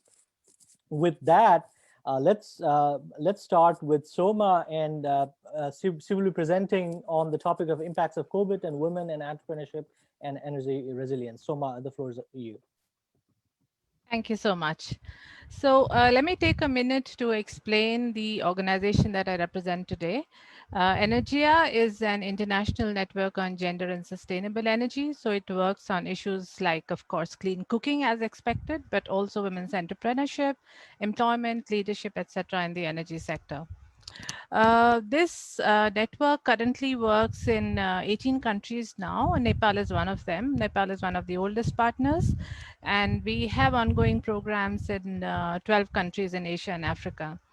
Among others, Energia also works with about 5,000 women entrepreneurs in Asia and Africa on various aspects of renewable energy. In today's talk, it was said by our chair, I'm going to talk about the social and gender aspects of energy resilience. And specifically, I'd like to make 3 points. The first is that even though huge progress has been made in energy access in the last decade, today, because of COVID, in a number of ways, we are actually at a point of slipping back and losing many of the gains. And sadly, women are likely to be the worst sufferers of this. So firstly, let me just say that there is plenty of data now that shows that COVID is likely to push back almost 50 million, 47 million women and girls into extreme poverty by 2021, unless, of course, very strong steps are taken at this moment. Now, looking at the energy sector in particular, like I said, a huge amount of progress has been made. In fact, 80% of the people who gained access since 2010 are concentrated in Asia. And in Asia today, we have 92% electrification. Of course, there still are gaps and there are tracts that don't have electricity. But like I said, we are at a point when people are losing livelihoods and there are a whole lot of economic impacts, because of which people are also in a situation of losing their electricity connections because they can't pay. And also going back actually to biomass fuels, which is a very, very serious, it has very serious implications. So let me just spend a moment on electricity first. So if we look at within our homes, even before COVID-19, women were actually doing about 3 times as much unpaid domestic work as men. And now because of COVID, and I think all women will agree to that homes are not just homes. They are schools, they are workplaces, the care needs of sick people, old people, cooking, cleaning, all of those needs have increased manifold. So when we are forced to being actually cut back electricity use, reduce use of electrical appliances because people are unable to pay for electricity. And I'm seeing this all around myself all the time. So all of these daily chores that were actually possible through electrical appliances, they're becoming more and more difficult. Like I said, there's also a big slide back to biomass fuels simply because people are unable to pay for the LPG refills. A lot of times the first connections are subsidized, but you still have to buy refills, In South Asia, where we have a situation of 1.5 million people, where premature deaths are actually connected to cooking energy related, this is a very serious issue. 60% of these victims are women and children. In Nepal, we have about 7,500 premature deaths every year linked to clean cooking, lack of clean cooking. Thirdly, and most disturbingly, as many of us know, gender-based violence has really gone up exponentially with the lockdowns. And that's one reason why better lighting in homes, better lighting in public places, access to communication tools, which is, of course, made possible through electricity, is all the more important. And all of these issues that I discussed, they have the solutions in clean, reliable, and affordable energy services. The second point I want to make is to highlight the huge impact that COVID has had on women's businesses. Now, Energia, the network that I am associated with, works with a large number of women's businesses. Now, these businesses may not be very high in terms of income, but they're very critical to the household incomes and to just the bare survival, the survival of households. So we had an assessment in 2020, and it showed the data from Nepal, Kenya, Nigeria, Senegal, and all showed that firstly, the income losses were huge. In Nepal, we saw that out of our entrepreneurs, 50% had lost 100% of their incomes as early as in April and May. This has obviously gotten worse after that. In Nepal, we also saw that none of the entrepreneurs that we were working with were aware of relief packages, and only 12% had actually received groceries, rice, oil, salt, etc., from the local municipalities as support. We also saw that all the entrepreneurs do own phones, but most of them just don't have the money to recharge them. As a result, they're obviously also losing out on businesses. So the impact on businesses, impact on energy businesses, on women, especially because they're working mostly in informal sector, they don't have social protection. This has been really, really huge. And sadly, a lot of it is not documented. The third point I want to make, and which is, I think, the most important, is that in COVID response, unless these aspects are taken care of, and unless women are looked at as equal partners and in leadership positions, we are really not going to make a correction to the situation that I'm talking about. So we have seen that female leadership has been central to effective, pandemic response. We've seen that in the highest levels of decision making, be it Germany, be it New Zealand, be it the state of Kerala in India. And be it the 70% of frontline workers who are working in these sectors, the ASHA workers in India, they've had a huge role. We also recognize that women's entrepreneurship in renewables could actually be very central to bringing back some of this resilience and could be a route to poverty. So what needs to be done? Firstly, that women's access to clean and affordable electrical appliances must be secured at whatever cost. So this would include measures like flexible payments, targeted subsidies, cash transfers, etc. Ghana, among several other countries, has been subsidizing electricity costs in the last 3-4 months. So Soma, please go ahead. And Okay, I thought some. Unmuted, please mute. Okay. The second and perhaps most important input that would be required is to include clean and affordable cooking solutions as part of the country's COVID response plans. That's absolutely essential especially because of the huge multiplier effects that's likely to have. Just want to also mention that Energia is launching a COVID-19 Solidarity Fund to support these energy enterprises, including those in Nepal. And it's very clear that funding and investing in women's energy businesses, in women and in leadership positions is absolutely going to be critical. To conclude, let me just say that in Nepal, we've been working very closely with several organizations, but in particular the Nepal Electricity Authority, to help them mainstream some of these GESI, the gender and social inclusion concerns, into their operations, into their portfolio. And just before, I think it is just before March, that I think it's one of the very few, possibly the only utility that actually has a gender equality and social inclusion strategy that has been endorsed by the board. And many other countries are looking at this as a good practice example from Nepal, and of course we are very excited about it. So with that, I will stop here. Thank you so much. Thank you, Soma. So continuing with the discussion, next I would like to invite Ben to present on energy as a lens for social change and resilience. So Ben, the floor is yours. Thank you very much. Thank you for organizing it, Vivek. And that was a great presentation from Soma just now, which I think has some continuity with what I was hoping to say.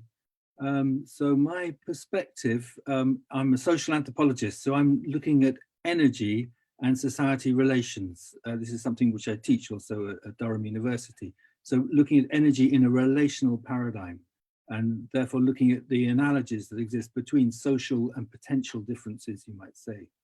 And having worked in Nepal over 30 years, I'm interested in the sort of ongoing storylines about Nepal, about development in Nepal, where energy fits into storylines of development and unequal patterns of development and neglect of certain regions, or are we facing up at seeing a new kind of Naya Nepal emerging?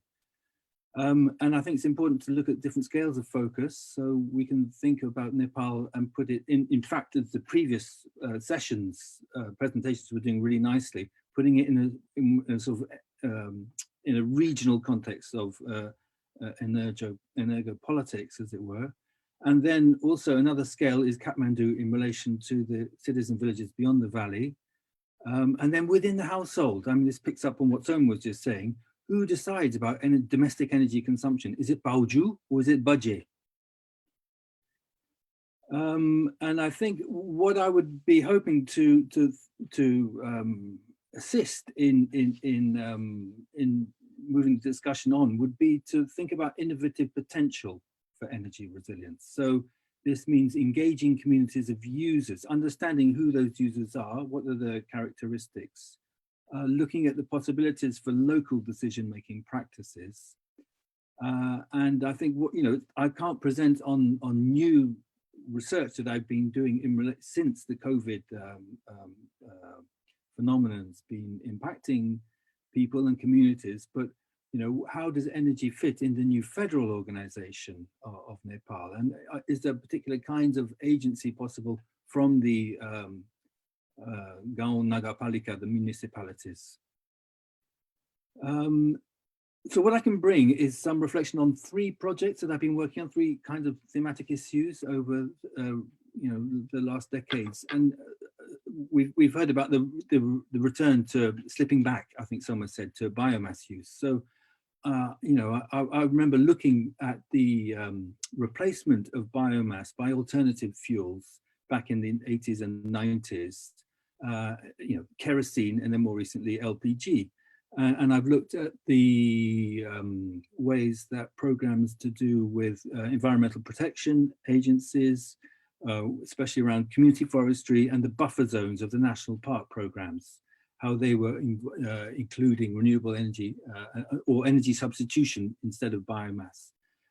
And one thing that I think I would draw from here, which is important to say from that research, is how those projects to replace biomass use and would reduce the extraction of resources from the forests the success of those programs was not unconnected to the growth of labor moving out from the village economy and looking for work outside in the Gulf, in Malaysia, etc. So it's important to think about what's the connection between labor and energy. Then later on, I did some work around the earthquake, and I had set up with some colleagues at UCL a project to look at the energy effects after the disaster of the earthquake and how did people respond. Initially, often it was communication. People needed to stay in touch. This was desperate.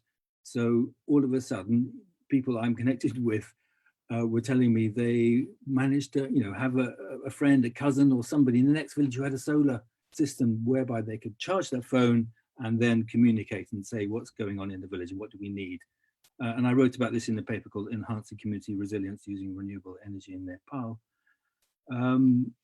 The villagers in recovering after the earthquake, they went through kind of 4 stages. And the first stage was one of existential vulnerability, needing help to feel safe, taking care of the injured.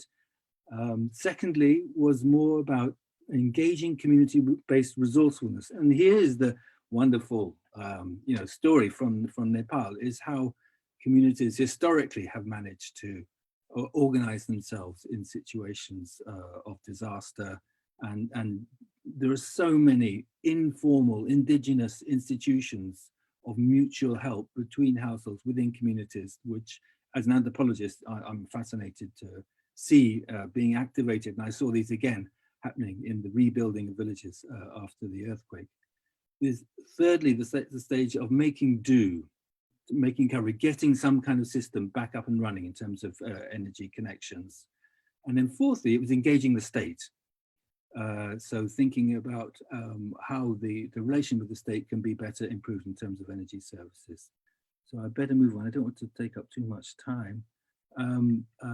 Then a final project that I want to talk about was about the energy practices in the informal settlements around Kathmandu. And we had 4 other countries involved in the project, but I'll just talk a bit about Kathmandu. So this was the Sukumbasi people, often without formal rights to the properties where they're living, and therefore often without the rights to have an electrical connection. And yet the people living in these informal settlements, for one reason or another, including poverty, are not able to do any better, yet they, in terms of the accessing energy formally, and therefore they're paying up to 3 times what they should be for those units of energy that they are consuming by informal connections.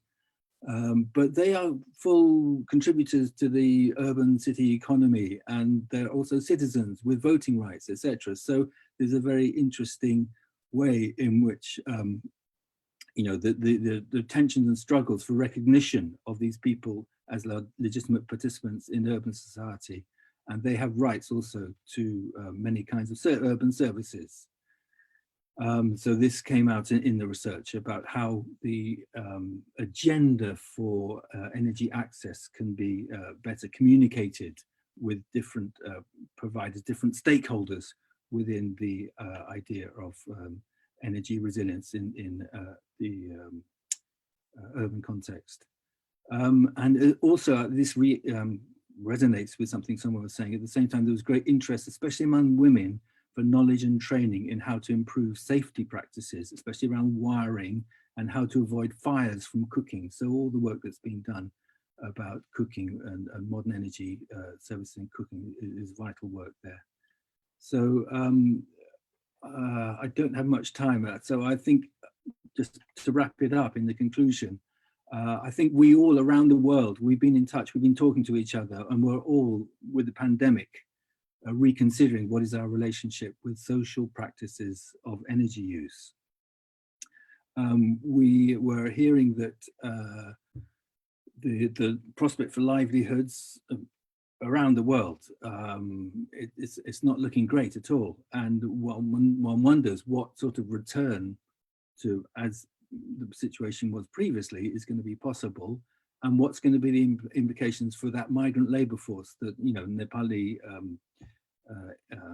GDP is something like, is it, you know, over 30% dependent on remittances coming back from people working abroad. So what's the consequence of that if those jobs are going to be not as returning as they were previously? So the issue then puts it on to what about energy innovation for post-pandemic livelihoods? And this is a matter, I know I can't bring fresh to research this, but these are the kind of questions that I think it would be really useful to have other people bring their suggestions forward for how different kinds of energy innovation may be in terms of practices, in terms of meeting the needs of disturbed, destabilized livelihood support systems, what role they could have. So there's a kind of need for research attention to new energy patterns of settlement, of skill sets, of citizenship, and of sovereignty as well, which we all know in Nepal is a vital matter. So I think I've had my kind of 10 minutes, and I'll close at that point. Thank you, Ben. It's in fact an interesting conversation. Energy and social life in Nepal is kind of ingrained. I remember the first time I moved to the States, my father calling me and asking me what is the power cut schedule of US so that we could time our Skype sessions properly. So, you know, it's been so much ingrained in our day-to-day life. So with that, the reliability and the energy security, which is very much important, and especially important in during these pandemic days. So I'd like to invite Dr. Robin Shrestha to speak a few words, take 5 minutes to talk about the effect of pandemic in disaster and the energy security topics. Dr. Shrestha.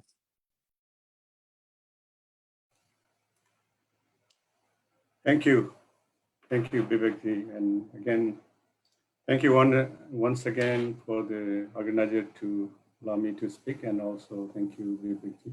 I will be very short because this topic has been discussed very widely and is under also under kind of research what can be done under the pandemic situation.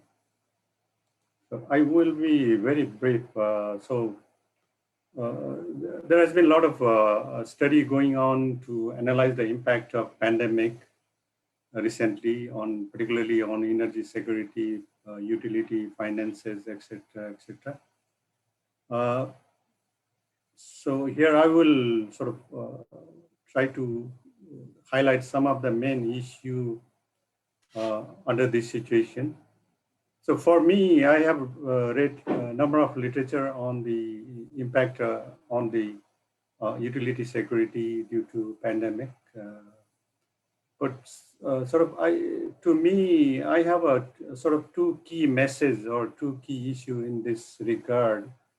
So to me, I mean, the message is that we need to have a efficient remote working. That is one under pandemic situation. And under the disaster scenario, we need to encourage self-generation. So these are my two key words like efficient remote working and encourage self-generation. And again, just to remind that these are my personal view, and as Vivekji has explained, doesn't reflect the World Bank's view as such. So let me highlight. So we are talking about two events. One is a disaster, and another is a pandemic, which are completely sort of different. This event has a different characteristics. Like disaster is a localized event. It is like a sudden catastrophic event, and it brings a big damage in a very short span of time. And actually nothing can be done during the event. So that's a disaster, typical characteristics of the disaster event. While the pandemic event is widespread geographically, it can cover many districts, many countries, and many continents. And it sort of inhibits people to perform activities. And during the event, unlike, I'm just trying to give a comparison with the disaster. During the disaster, nothing can be done because things are happening like an earthquake, flood, everything. During the pandemic, it is there and it is not there. The like an enemy is hidden. The virus is hidden. You cannot see the virus. You cannot feel it, but you can touch it, and it's like electricity. I say electricity. You cannot see it, but if you touch it, it will give a shock. So during the pandemic is a very special character that compared to disaster. The event is there and not there, so you continue to perform. You are inhibited to perform. Then you can take only precautionary measure regarding health and safety measure and all that. So these two events are quite distinct, different. So the impact, as a result, impact is also different. So, for example, in case of disaster situation, particularly in Nepal is a very disaster-prone country due to flood, and also earthquake is also considered very active in Nepal. So in this situation, due to disaster, it affects the infrastructure. Directly, it affects the infrastructure. While the pandemic doesn't affect the infrastructure, but it affects the human capital and to manage the infrastructure. And also in terms of time, disaster is like a short duration. It happens in a very short duration, and then people will go for rescue, recovery, and reconstruction effort. While pandemic situation, it continues for a long time, and it has a really, very damaging consequences and long-term impact. So in terms of the cost implication, it has a huge cost.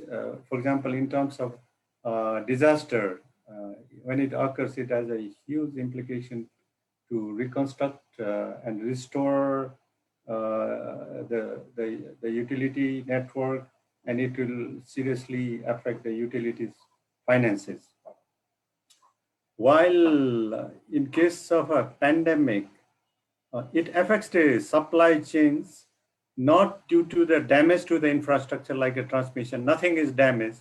So, but only it affects due to the shortage of the operational staff. Like you will not have a people to operate the power plant, load dispatch, metering and billing in case of Nepal.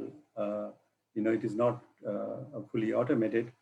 So in case of pandemic, the effect is really the management of the power plant. And then the second effect under the pandemic situation is because the economic activities are affected, so demand, the electricity demand is affected, and the revenue of the utility is affected. So as a loss of revenue, as a result of loss of revenue, it could seriously affect the finances of the utility.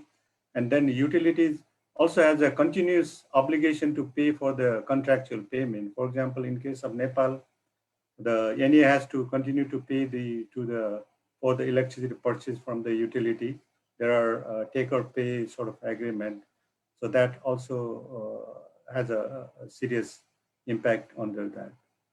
So these are impact, and sort of, so what can we do under such situation is preparedness, both under the disaster situation and under the pandemic situation, one has to prepare. So in terms of pandemic situation, what we can do is office automation. So there has to be an effort to initiate the office automation with a minimum human interface and promote remote working, like some of the work that, some of the operation of the power plant, the load dispatch center can be operated remotely from either from home or some other location. There should be encouragement on smart grid system, including smart meters, where this meter reader doesn't have to go to house to house to read the meter, and then system should be kind of be able to operate itself like automatically. And there should be an effort to encourage the what in a utility called enterprise resource planning system, like financial management information system, revenue management system. This all should be automated through the enterprise resource planning situation. And also there has, finally, there has to be a guideline for the preparedness under the pandemic situation, although it occurs in a quite long, duration in terms of frequency is long, but we know that it happens. So there has to be a necessary policy and guideline. So in terms of pandemic situation, my conclusion or my message is that the people should be able to work remotely and control the whole system automatically from any location. For example, the power system in Nepal should be able to control from any geographical location. That is one. And on disaster situation, my key suggestion is that one should promote the localized distributed generation. In the session, I heard a lot of discussion about the localized distributed generation, distributed network. But my concept of the distributed network is not to isolate the system, but to have a distributed generation with an emphasis on self-generation or captive generation of whatever scale. So here, a suggestion could be a rooftop. For example, I have a rooftop in my home. It's a very small system. It is not connected to the system, but so in case of a disaster situation of reliability, I am kind of self-sufficient to some extent, at least to use my internet. So in conclusion, as I have highlighted in the beginning, the key message under the disaster should be self-generation, whatever level. Self-generation doesn't mean you compete with the hydro or you try to sort of replace the hydro or other sources, but you should be able to, I always say that you should be able to grow some food in your garden or in your rooftop, so that you enjoy the fresh fruit, as well as in a difficult situation, you sustain yourself. And under pandemic situation, the key message is remote working. Thank you. Thank you, Ravin sir. In fact, it's very important to have distributed generation, and like you said, it's not to compete against a large generation, but the idea of accessibility becomes very important. How do you access? I always had that vision, the higher you go, you build the wind turbine, the more wind you get.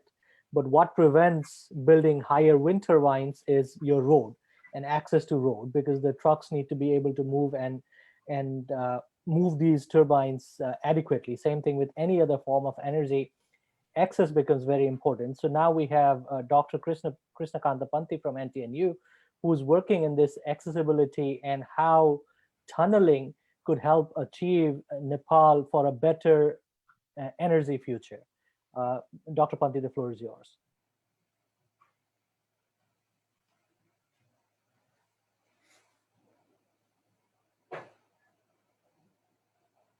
You're muted.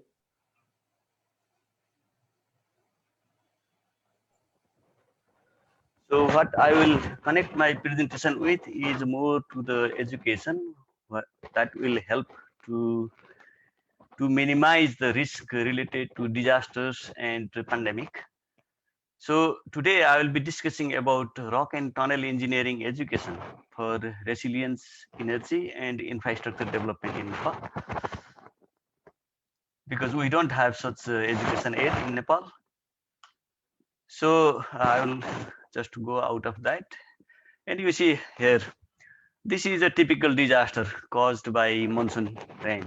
So this was in 2014.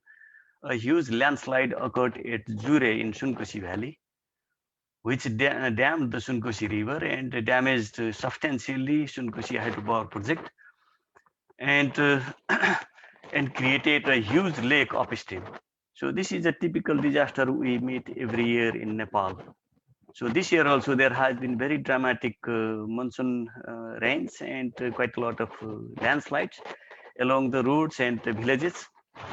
So this is one type of disaster here. And because of this disaster, so 146 people were killed in that night, 1st August, you know. So whole village was swept away by this huge landslide. And 120 houses were completely destroyed.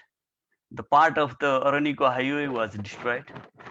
So you can see the remnants of the damages of the house to the bottom side of the picture. And you can see to the upper left the damage and scoring of the road by the flood at the Sunkosi Dam. After this temporary built dam was breached and a huge flood came down, and Sunkosi powerhouse was also submerged. You see, so this is a type of disaster. And another disaster is like this year. Every monsoon we have a problem in our transport network. So this year also, this is a picture from to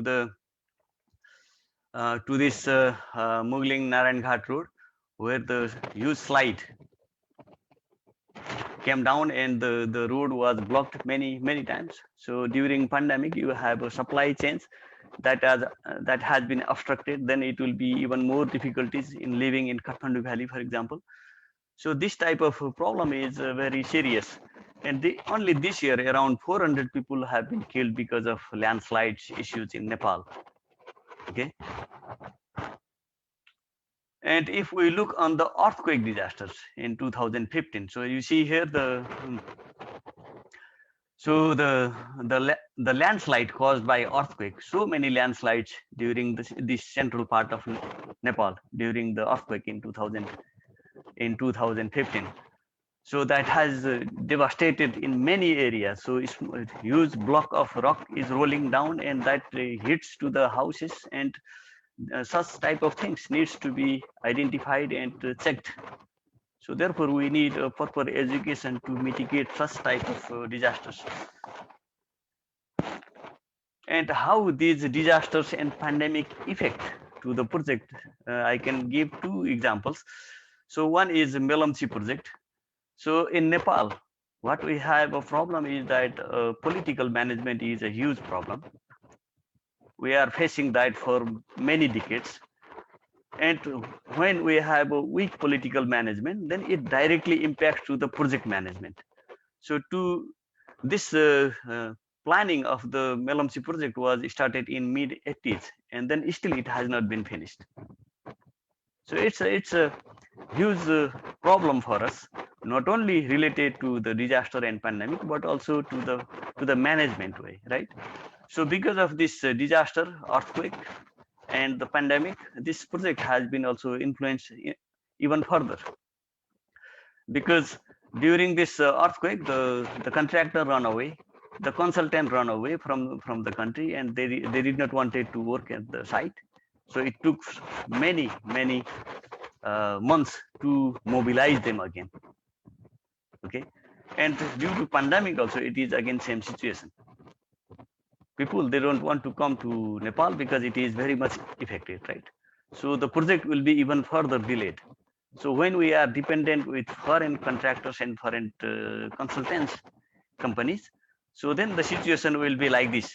So what is important for Nepal is to build its capacity, enhance its capacity further. so that these type of projects can be managed by the local people most possible. Of course, we need expertise and advice from abroad until we are capable to handle by ourselves. But what is important is that we should make a make a capacity that helps most of the work to be done within the country. So this is the most important part. And another project is, of course, Tamakoshi, and it also identified in 1997, and in 25 years the project has not been finished yet. And here also the Tamakoshi was impacted by earthquake disasters for about 1.5 years. Apologies on interruption, but we are a little out of time. So if you can. Yeah, I will go quicker. Sure. So then this is the problem. So here we have impact by the earthquake, and now again pandemic, and the situation is again difficult because of the people could not move here and there, and it's a difficult situation. So we have quite a lot of possibilities when it comes to tunneling in Nepal. So we have quite a lot of hydropower to generate. So almost 1,500 kilometers of tunneling will be needed for Nepal, and also equally same amount of tunneling will be needed for transport sector, because without making improved transport sector, it is impossible to minimize the disasters. Okay, because if we do not have proper alignment of the roads and make a long tunnels so that we avoid this type of damages caused by landslide, it is not possible to have a reliable infrastructure that will help to enhance the quality of life during pandemic situations. So therefore, what is important for Nepal is to build capacity through education and research, which we lack quite a lot in this, especially in this field, rock and tunnel engineering. And then we should develop our institutions so that they can take care of this type of problems.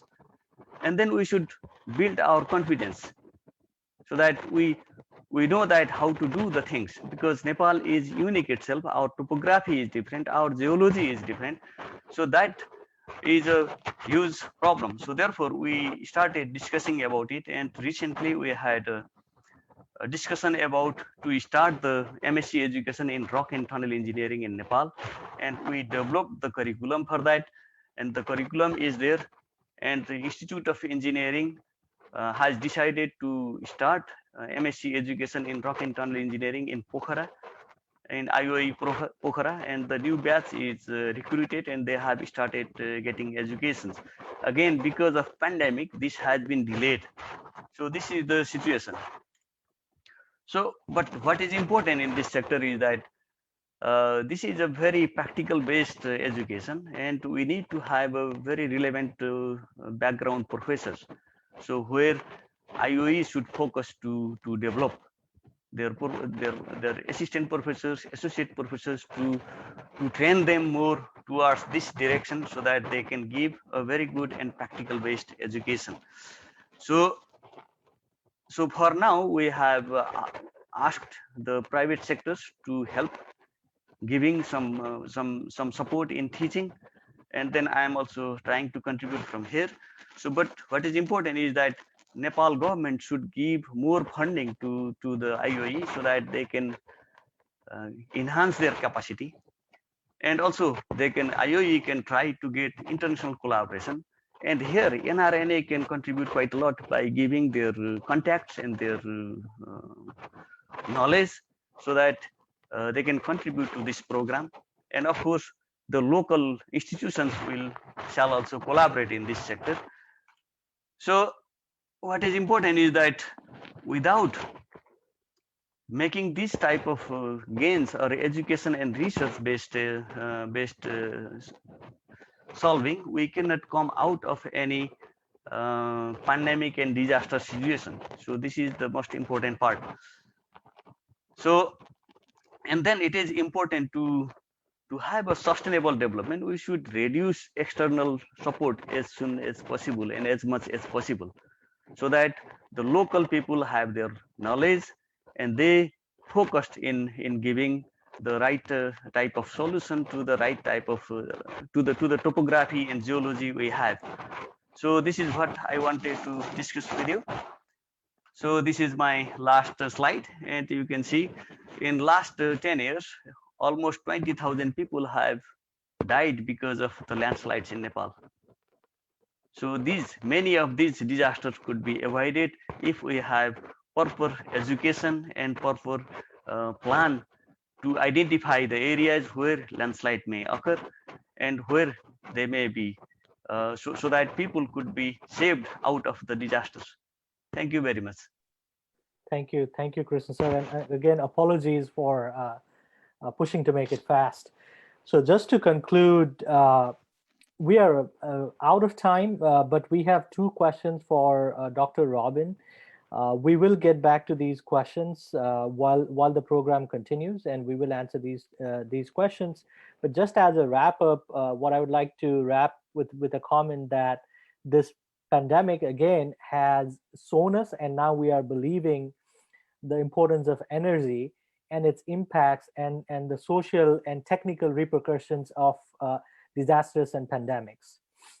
While Soma touched on the impacts this pandemic brought to the women and how clean energy and local entrepreneurship can help alleviate that, Ben, I like the presentation very much because unlike other presentations which were more technical, it brought or it re-highlighted the fact that electrons don't just follow Kirchhoff's law. There is a social science behind that, and it is people, you and us, who make these electrons flow, and this lens is very important for understanding energy. Then we had Dr. Robin, who talked about the effect of pandemic with key takeaways of remote work environments and how the organizations in Nepal can improve or be more resilient by encouraging that.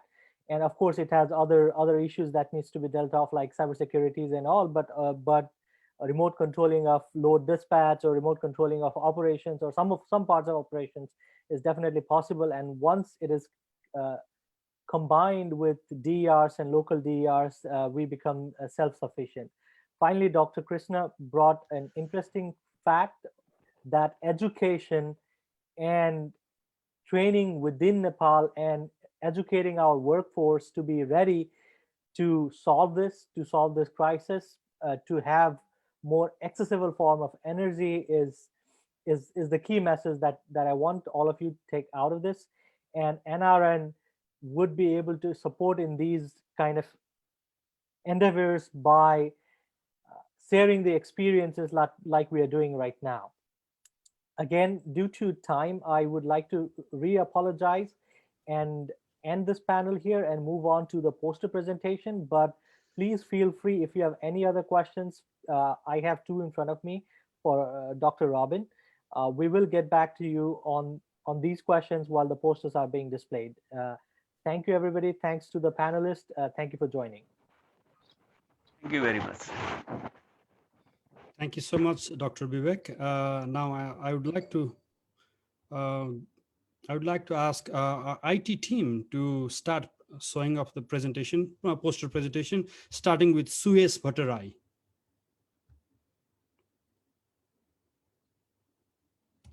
IT team.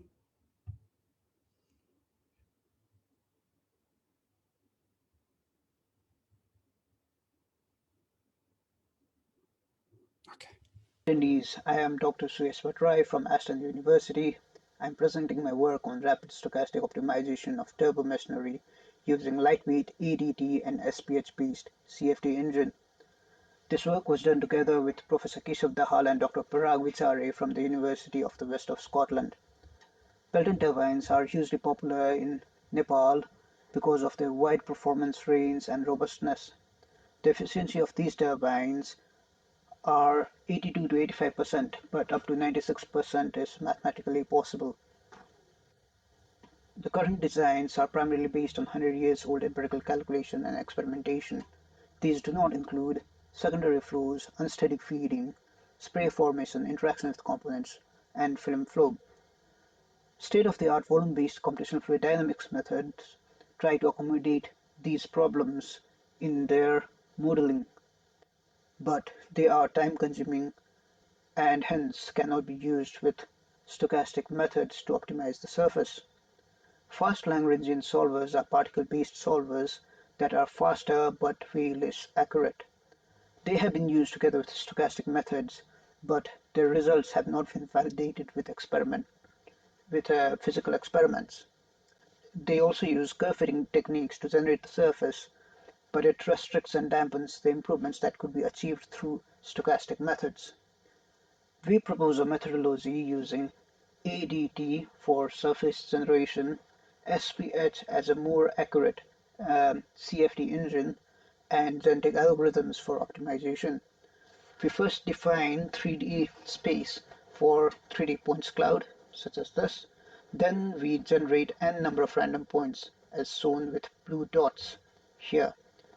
Then we apply ADT to generate bucket surface from these points. The buckets might look like these features here.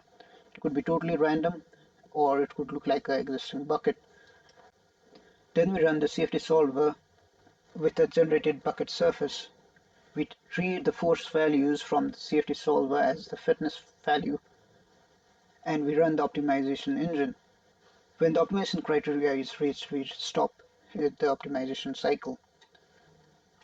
We are able to achieve 9% improvement in performance from this method, which is higher than any other method reported in literature. But when we did the physical experiments, we could see only 1.9% improvement in efficiency.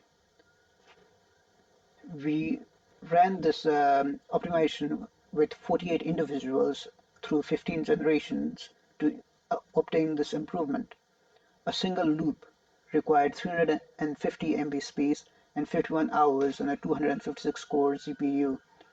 This time is comparable to a single simulation on a popular volume-based CFD software for a single turbine bucket.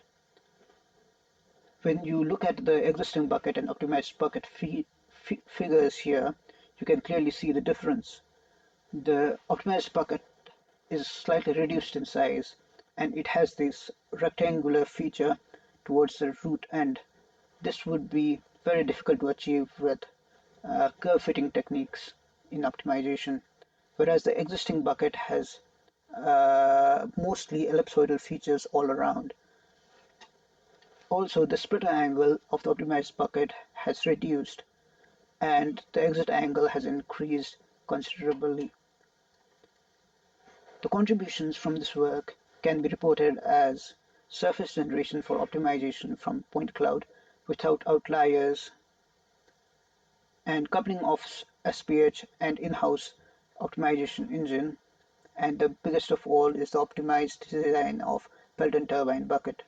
The applications of these methods are not limited to Pelton turbines. They can be used with any other hydro or wind turbines, landscaping to prevent flood and soil and erosion damage, and airflow studies on buildings, cities, and automobiles. This work was supported by Erasmus Mundus project SmartLink, and I would like to acknowledge the help provided by Mr. John and Joseph for this work. Thank you.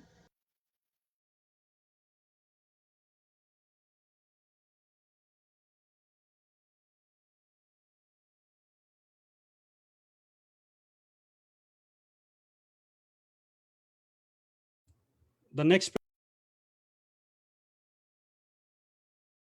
You're muted.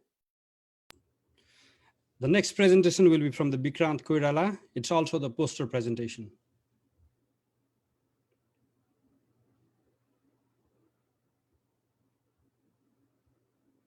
IT team.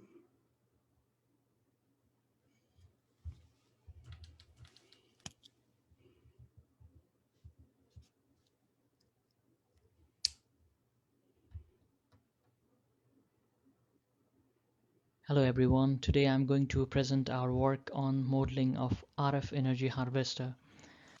So let's begin with the introduction. So RF energy harvesting system is basically a system which provides a sustainable power supply from harvesting energy from a radio environment. So the radio environment could be anything ranging from mobile base stations to TV towers to our home Wi-Fi routers.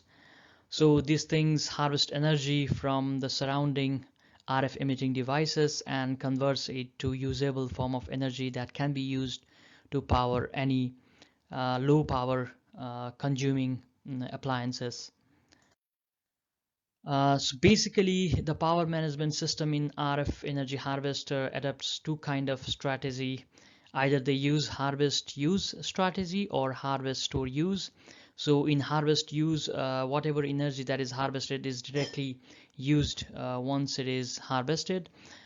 In case of harvest store use, the energy which is harvested is for stored in a buffer that can be a rechargeable battery or can be a capacitor, and then it is fed onto the appliances to power the system or to power the devices.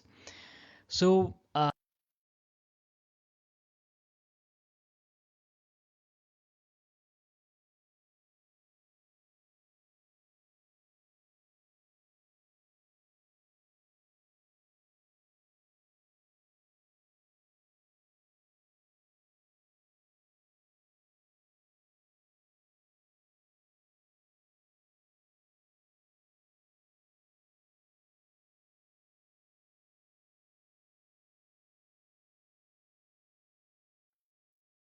Good afternoon and namaste to everyone. I'm Susmita Dulal, working as a manager for Bioenergy and Environment segment at Wind Power Nepal.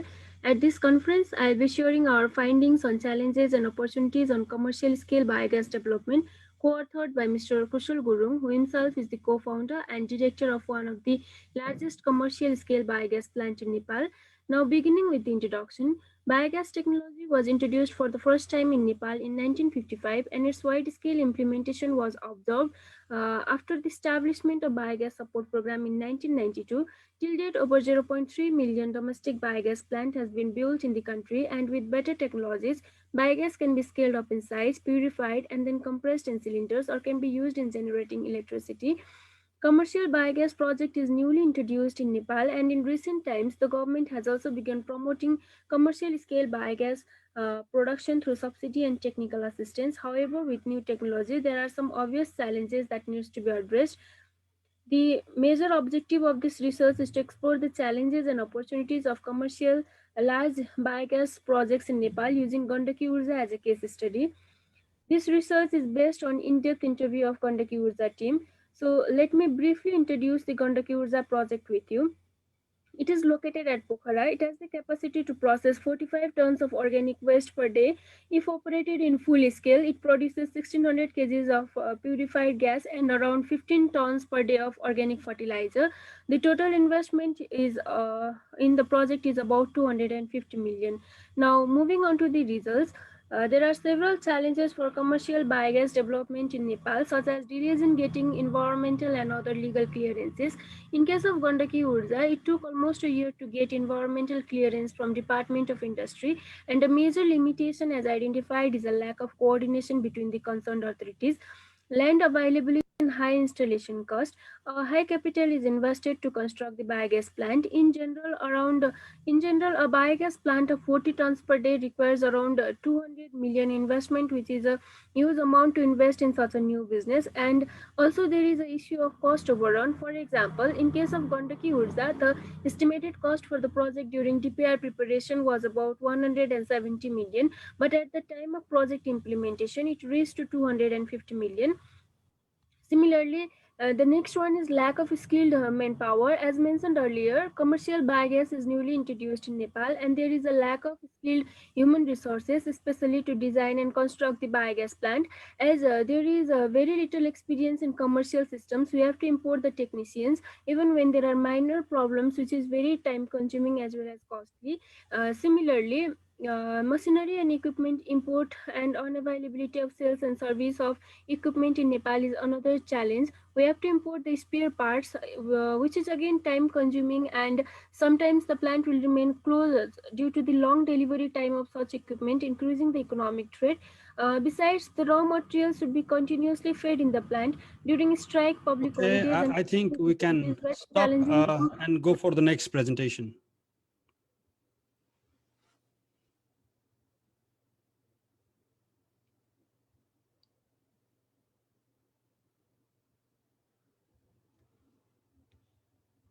Technical team. The next presentation is from Ayush Acharya and Kusal Gulung. Everyone, welcome to my poster presentation on preliminary wind farm identification and planning, which can be used by project developers and researchers alike to identify project locations and to produce quantitative figures for electricity generation. This framework can process freely available project-specific parameters that can not only cite wind farm locations, but also size them. Usually areas with the most promising wind resource in Nepal are located in rural and remote regions that have poor accessibility and limited aggregated geographical data. As such, identification of suitable wind project locations requires complex multi-criterion analysis, which involves huge upfront investments. Therefore, it makes it challenging for project developers to perform preliminary assessments of these wind projects. The framework I'll be describing here was initially developed to perform an explanatory survey of wind energy potential for entire Mustang district. This Trans-Himalayan region, which is well known for its rich wind resource, has always been the most popular location for developing large-scale wind projects. However, due to challenging topography and poor road network, and with no access to transmission lines and power evacuation points, Mustang has always failed to live up to its expectation. Yes. Since we are going late, could you please stop this presentation and go for the next presentation? I'm sorry for this delay because we have another session coming right after this session. So we need to quicken up a little bit. I'm sorry to, and I want to apologize for all the authors and presenters. So let's go to the next presentation, which is by Professor Prakash Shrestha.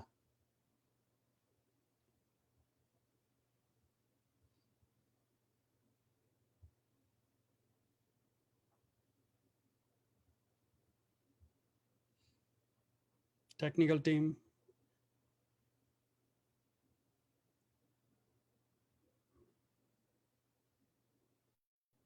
Okay, thank you. Hello, everyone. I am Prakash Shrestha, a PhD scholar from Central Department of Physics, TU, Kirtipur. Here for my poster presentation on the topics study of impact of meteorological parameter on atmospheric transmittance of solar radiation over Jumla. Jumla is situated on mid-western region of Nepal, where the largest lake of Nepal, Rara, rests. Latitude is 29.28 degree north, longitude is 82.16 degree east, and altitude is 2300 meter above sea level.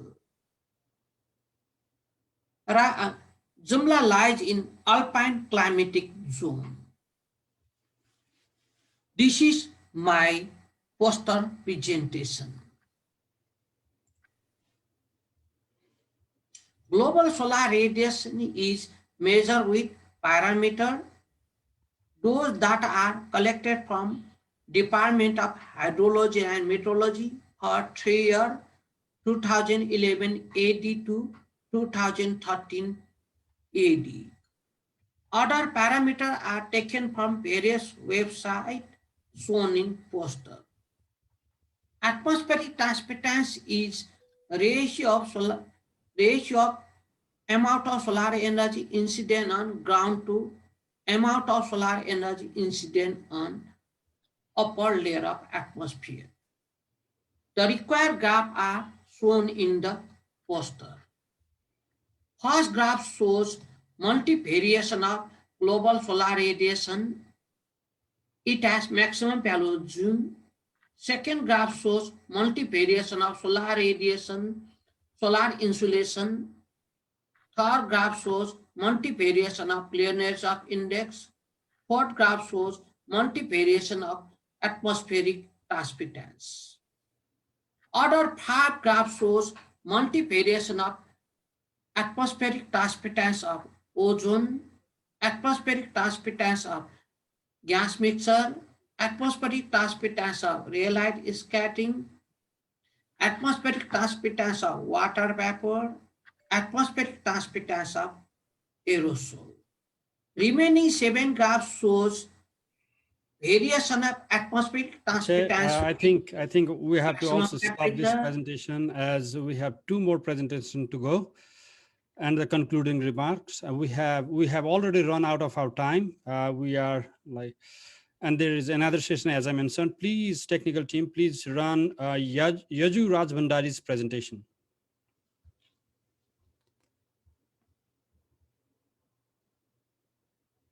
Namaste everyone. Today I'm going to present our poster publication entitled Technological Importance of Isolated Energy System in Sustainable Development. The authors are Yajuraj Bhandari, Anup Maratha, Ashish Shrestha, Anand Gachadar, Anup Thapa, Ramesh Kumar Maske, and Peter Kurba. Technological advancement has played a key role in the development of community and in uplifting the quality of human life. In current context, electricity access is considered as one of the fundamental requirements in the human life.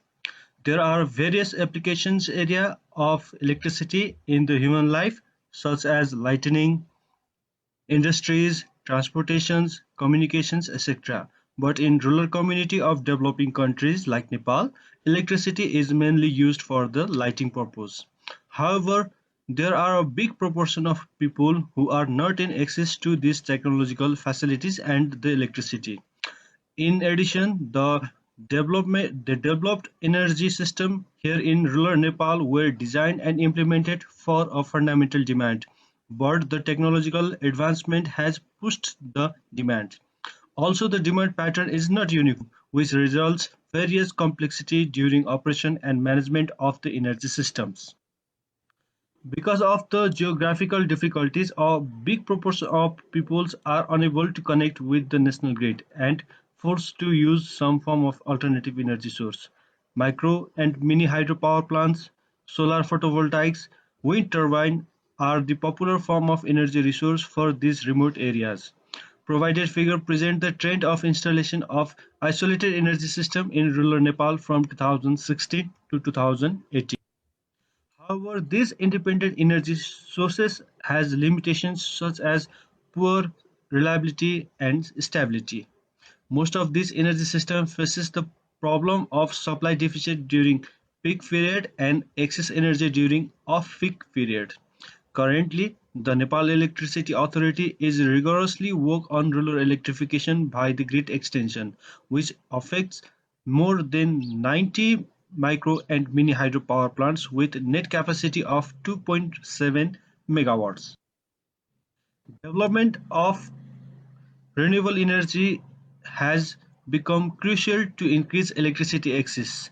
However, the increase in demand and lack of technology have limited the Let's wind development up this of these presentation systems. as well. So the This is current the energy second last systems can be presentation for improved by this session.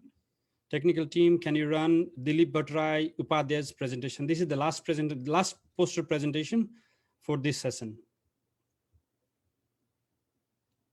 We are running very late because one of the team is waiting behind us.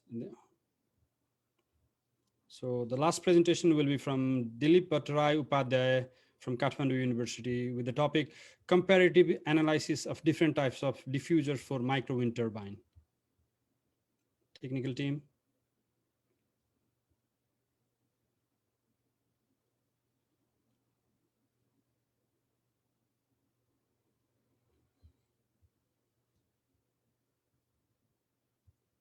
Depend on velocity of the wind and blade profile, since Altering blade profile is a bit complex task, so alternative to this is to work on increasing the wind velocity. Talking about the power generation, from the formula we can clearly see that power is directly proportional to the cube of wind velocity. So small increase in wind velocity will cause significantly increase in power output. Now, if we consider different hollow shapes to enclose turbine to increase the velocity of air passing inside of it, we have nozzle shape, cylindrical shape, and diffuser shape. In nozzle type, air converges toward the exit periphery, thereby creating high pressure zone which might deaccelerate inlet air. And in cylindrical types, no any significant change will occur. But unlike nozzle, diffuser will diffuse air at exit periphery and creates low pressure zone which accelerates the inlet air, increasing wind velocity. Two different diffuser shapes are shown here to explain how diffuser helps to increase the wind velocity. We can see in the picture, when the free stream air passes through the diffuser, air at the outlet region diffuses and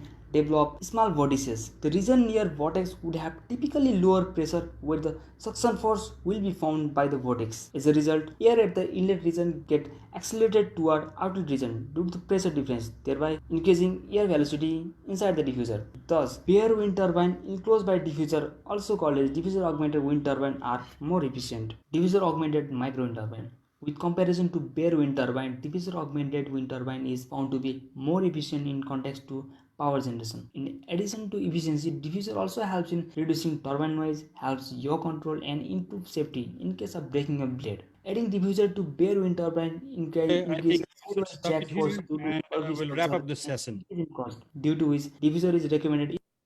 Okay. So finally, we are at the end of this symposium, Sustainable Energy Symposium, and we had really a great learning time with some of the great minds amongst us. I would like to thank NRNA for organizing this second NRN Global Knowledge Convention. Thank you, session chairs, moderators of this panel discussion, keynote speakers, invited speakers, contributed presenters, as well as poster presenters for making this symposium a successful one. I would like to thank all symposium members for actively participating in planning the symposium and making it to this day.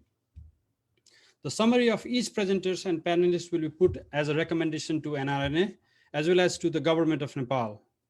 Let me sum up that in Nepali as well. हाम्रो माझमा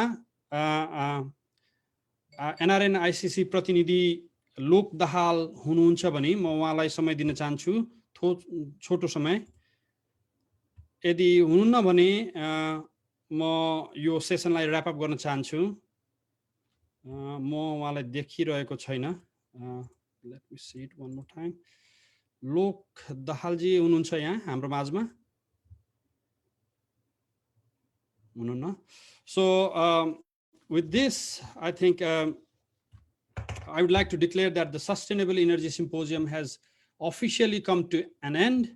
Thank you all for your participation. Thank you so much.